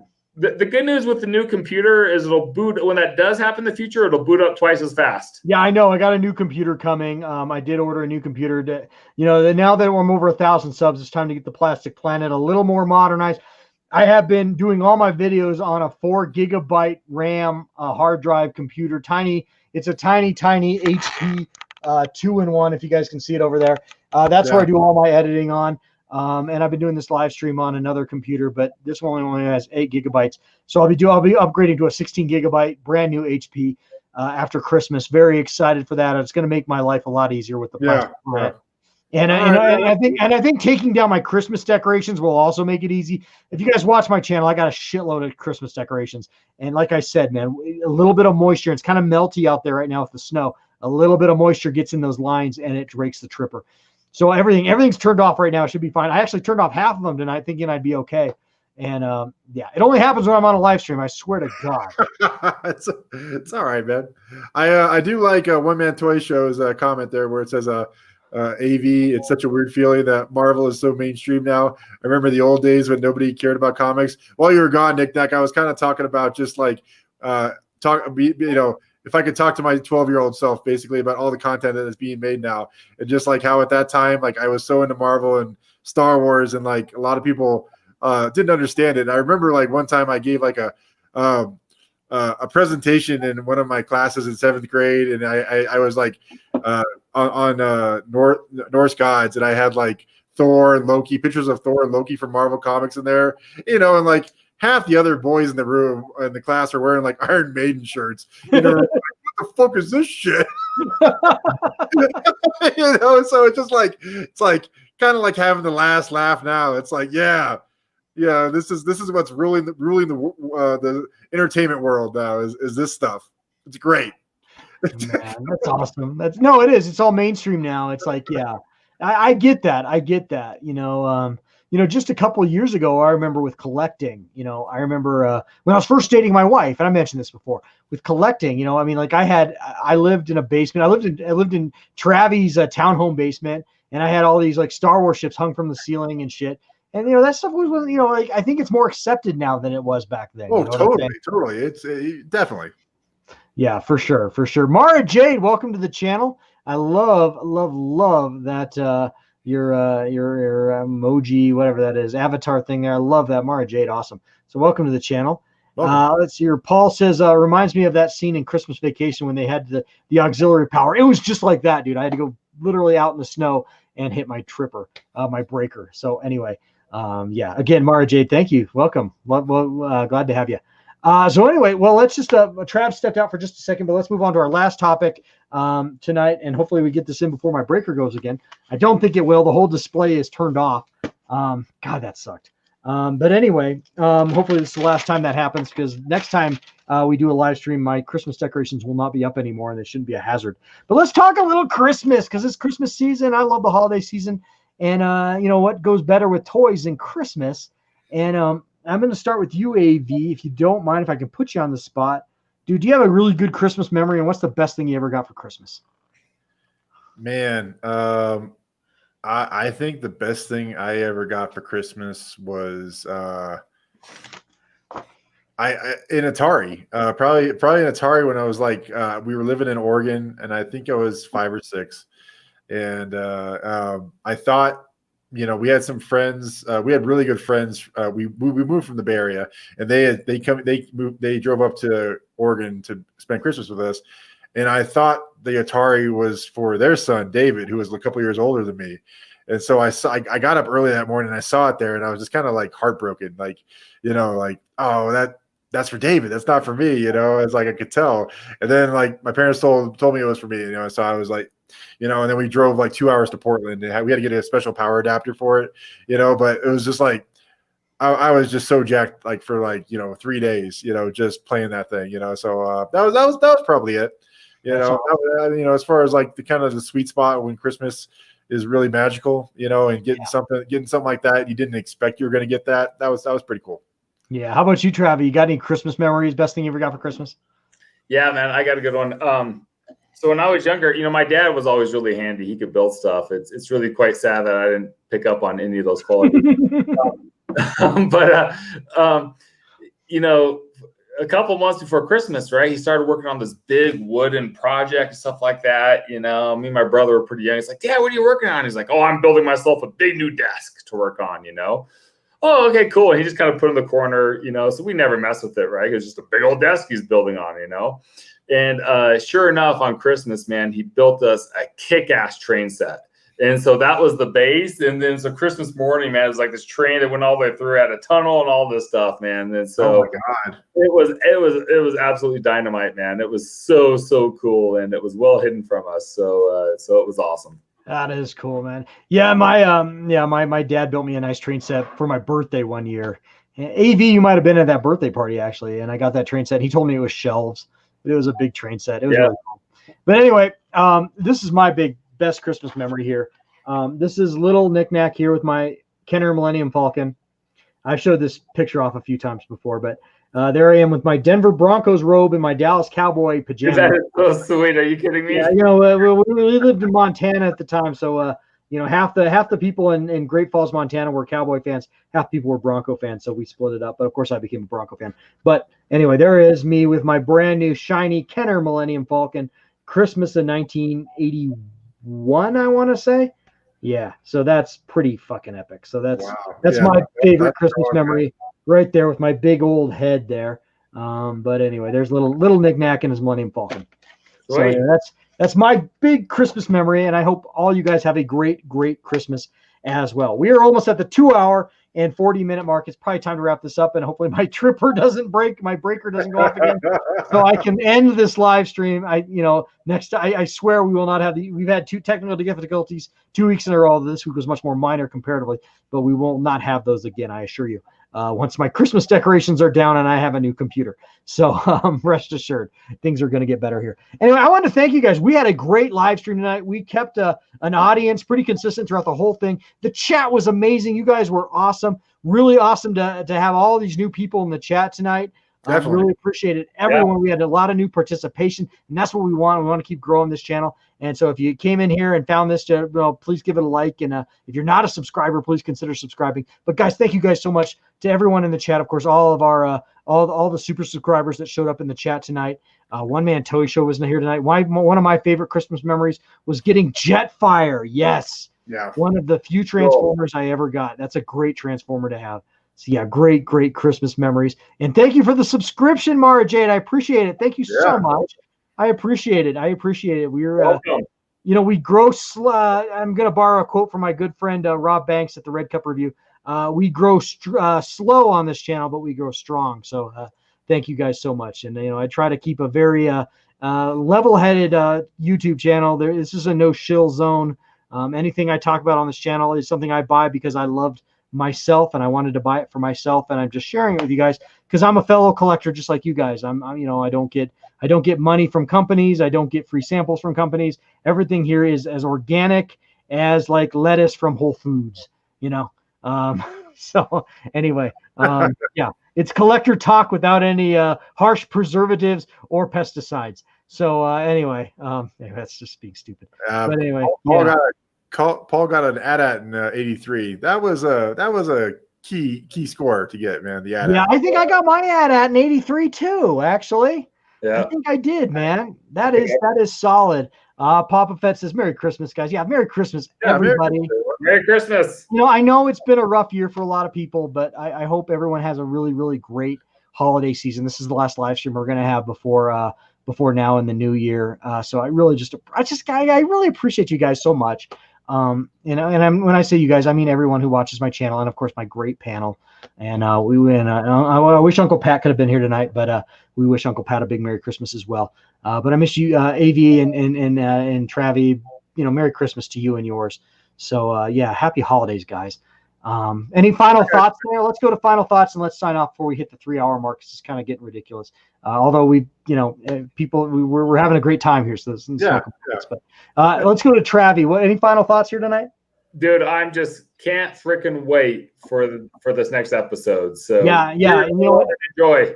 Yeah, what's awesome too is probably in a lot of areas, including us here in about an hour or two, you can jump off this and go watch the finale. Can't wait, man. And we'll definitely be covering that in a week or two here on the next Knick-Knack Live. AB, how about you? Any final thoughts? Oh no, yeah. As far as Mandalorian, my expectations are sky high, and I expect them to be met. From what I've seen so far, and the development of the show. This has been a lot of fun.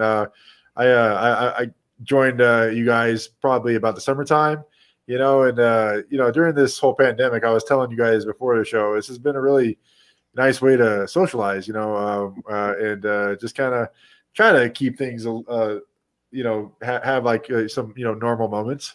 So this is I love talking about this stuff with you guys, and I can't wait to keep, like I said, I was really excited about the Disney investor roll call, and I just while you were out, Knick-Knack, we were just talking about, man, we're always going to have new stuff to talk about now for a long time.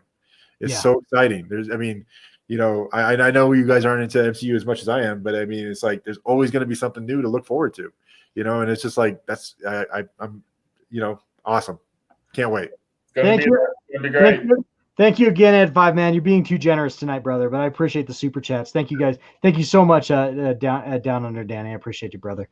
Thanks. That's a really generous super chat, brother. Yeah. I really appreciate it, guys.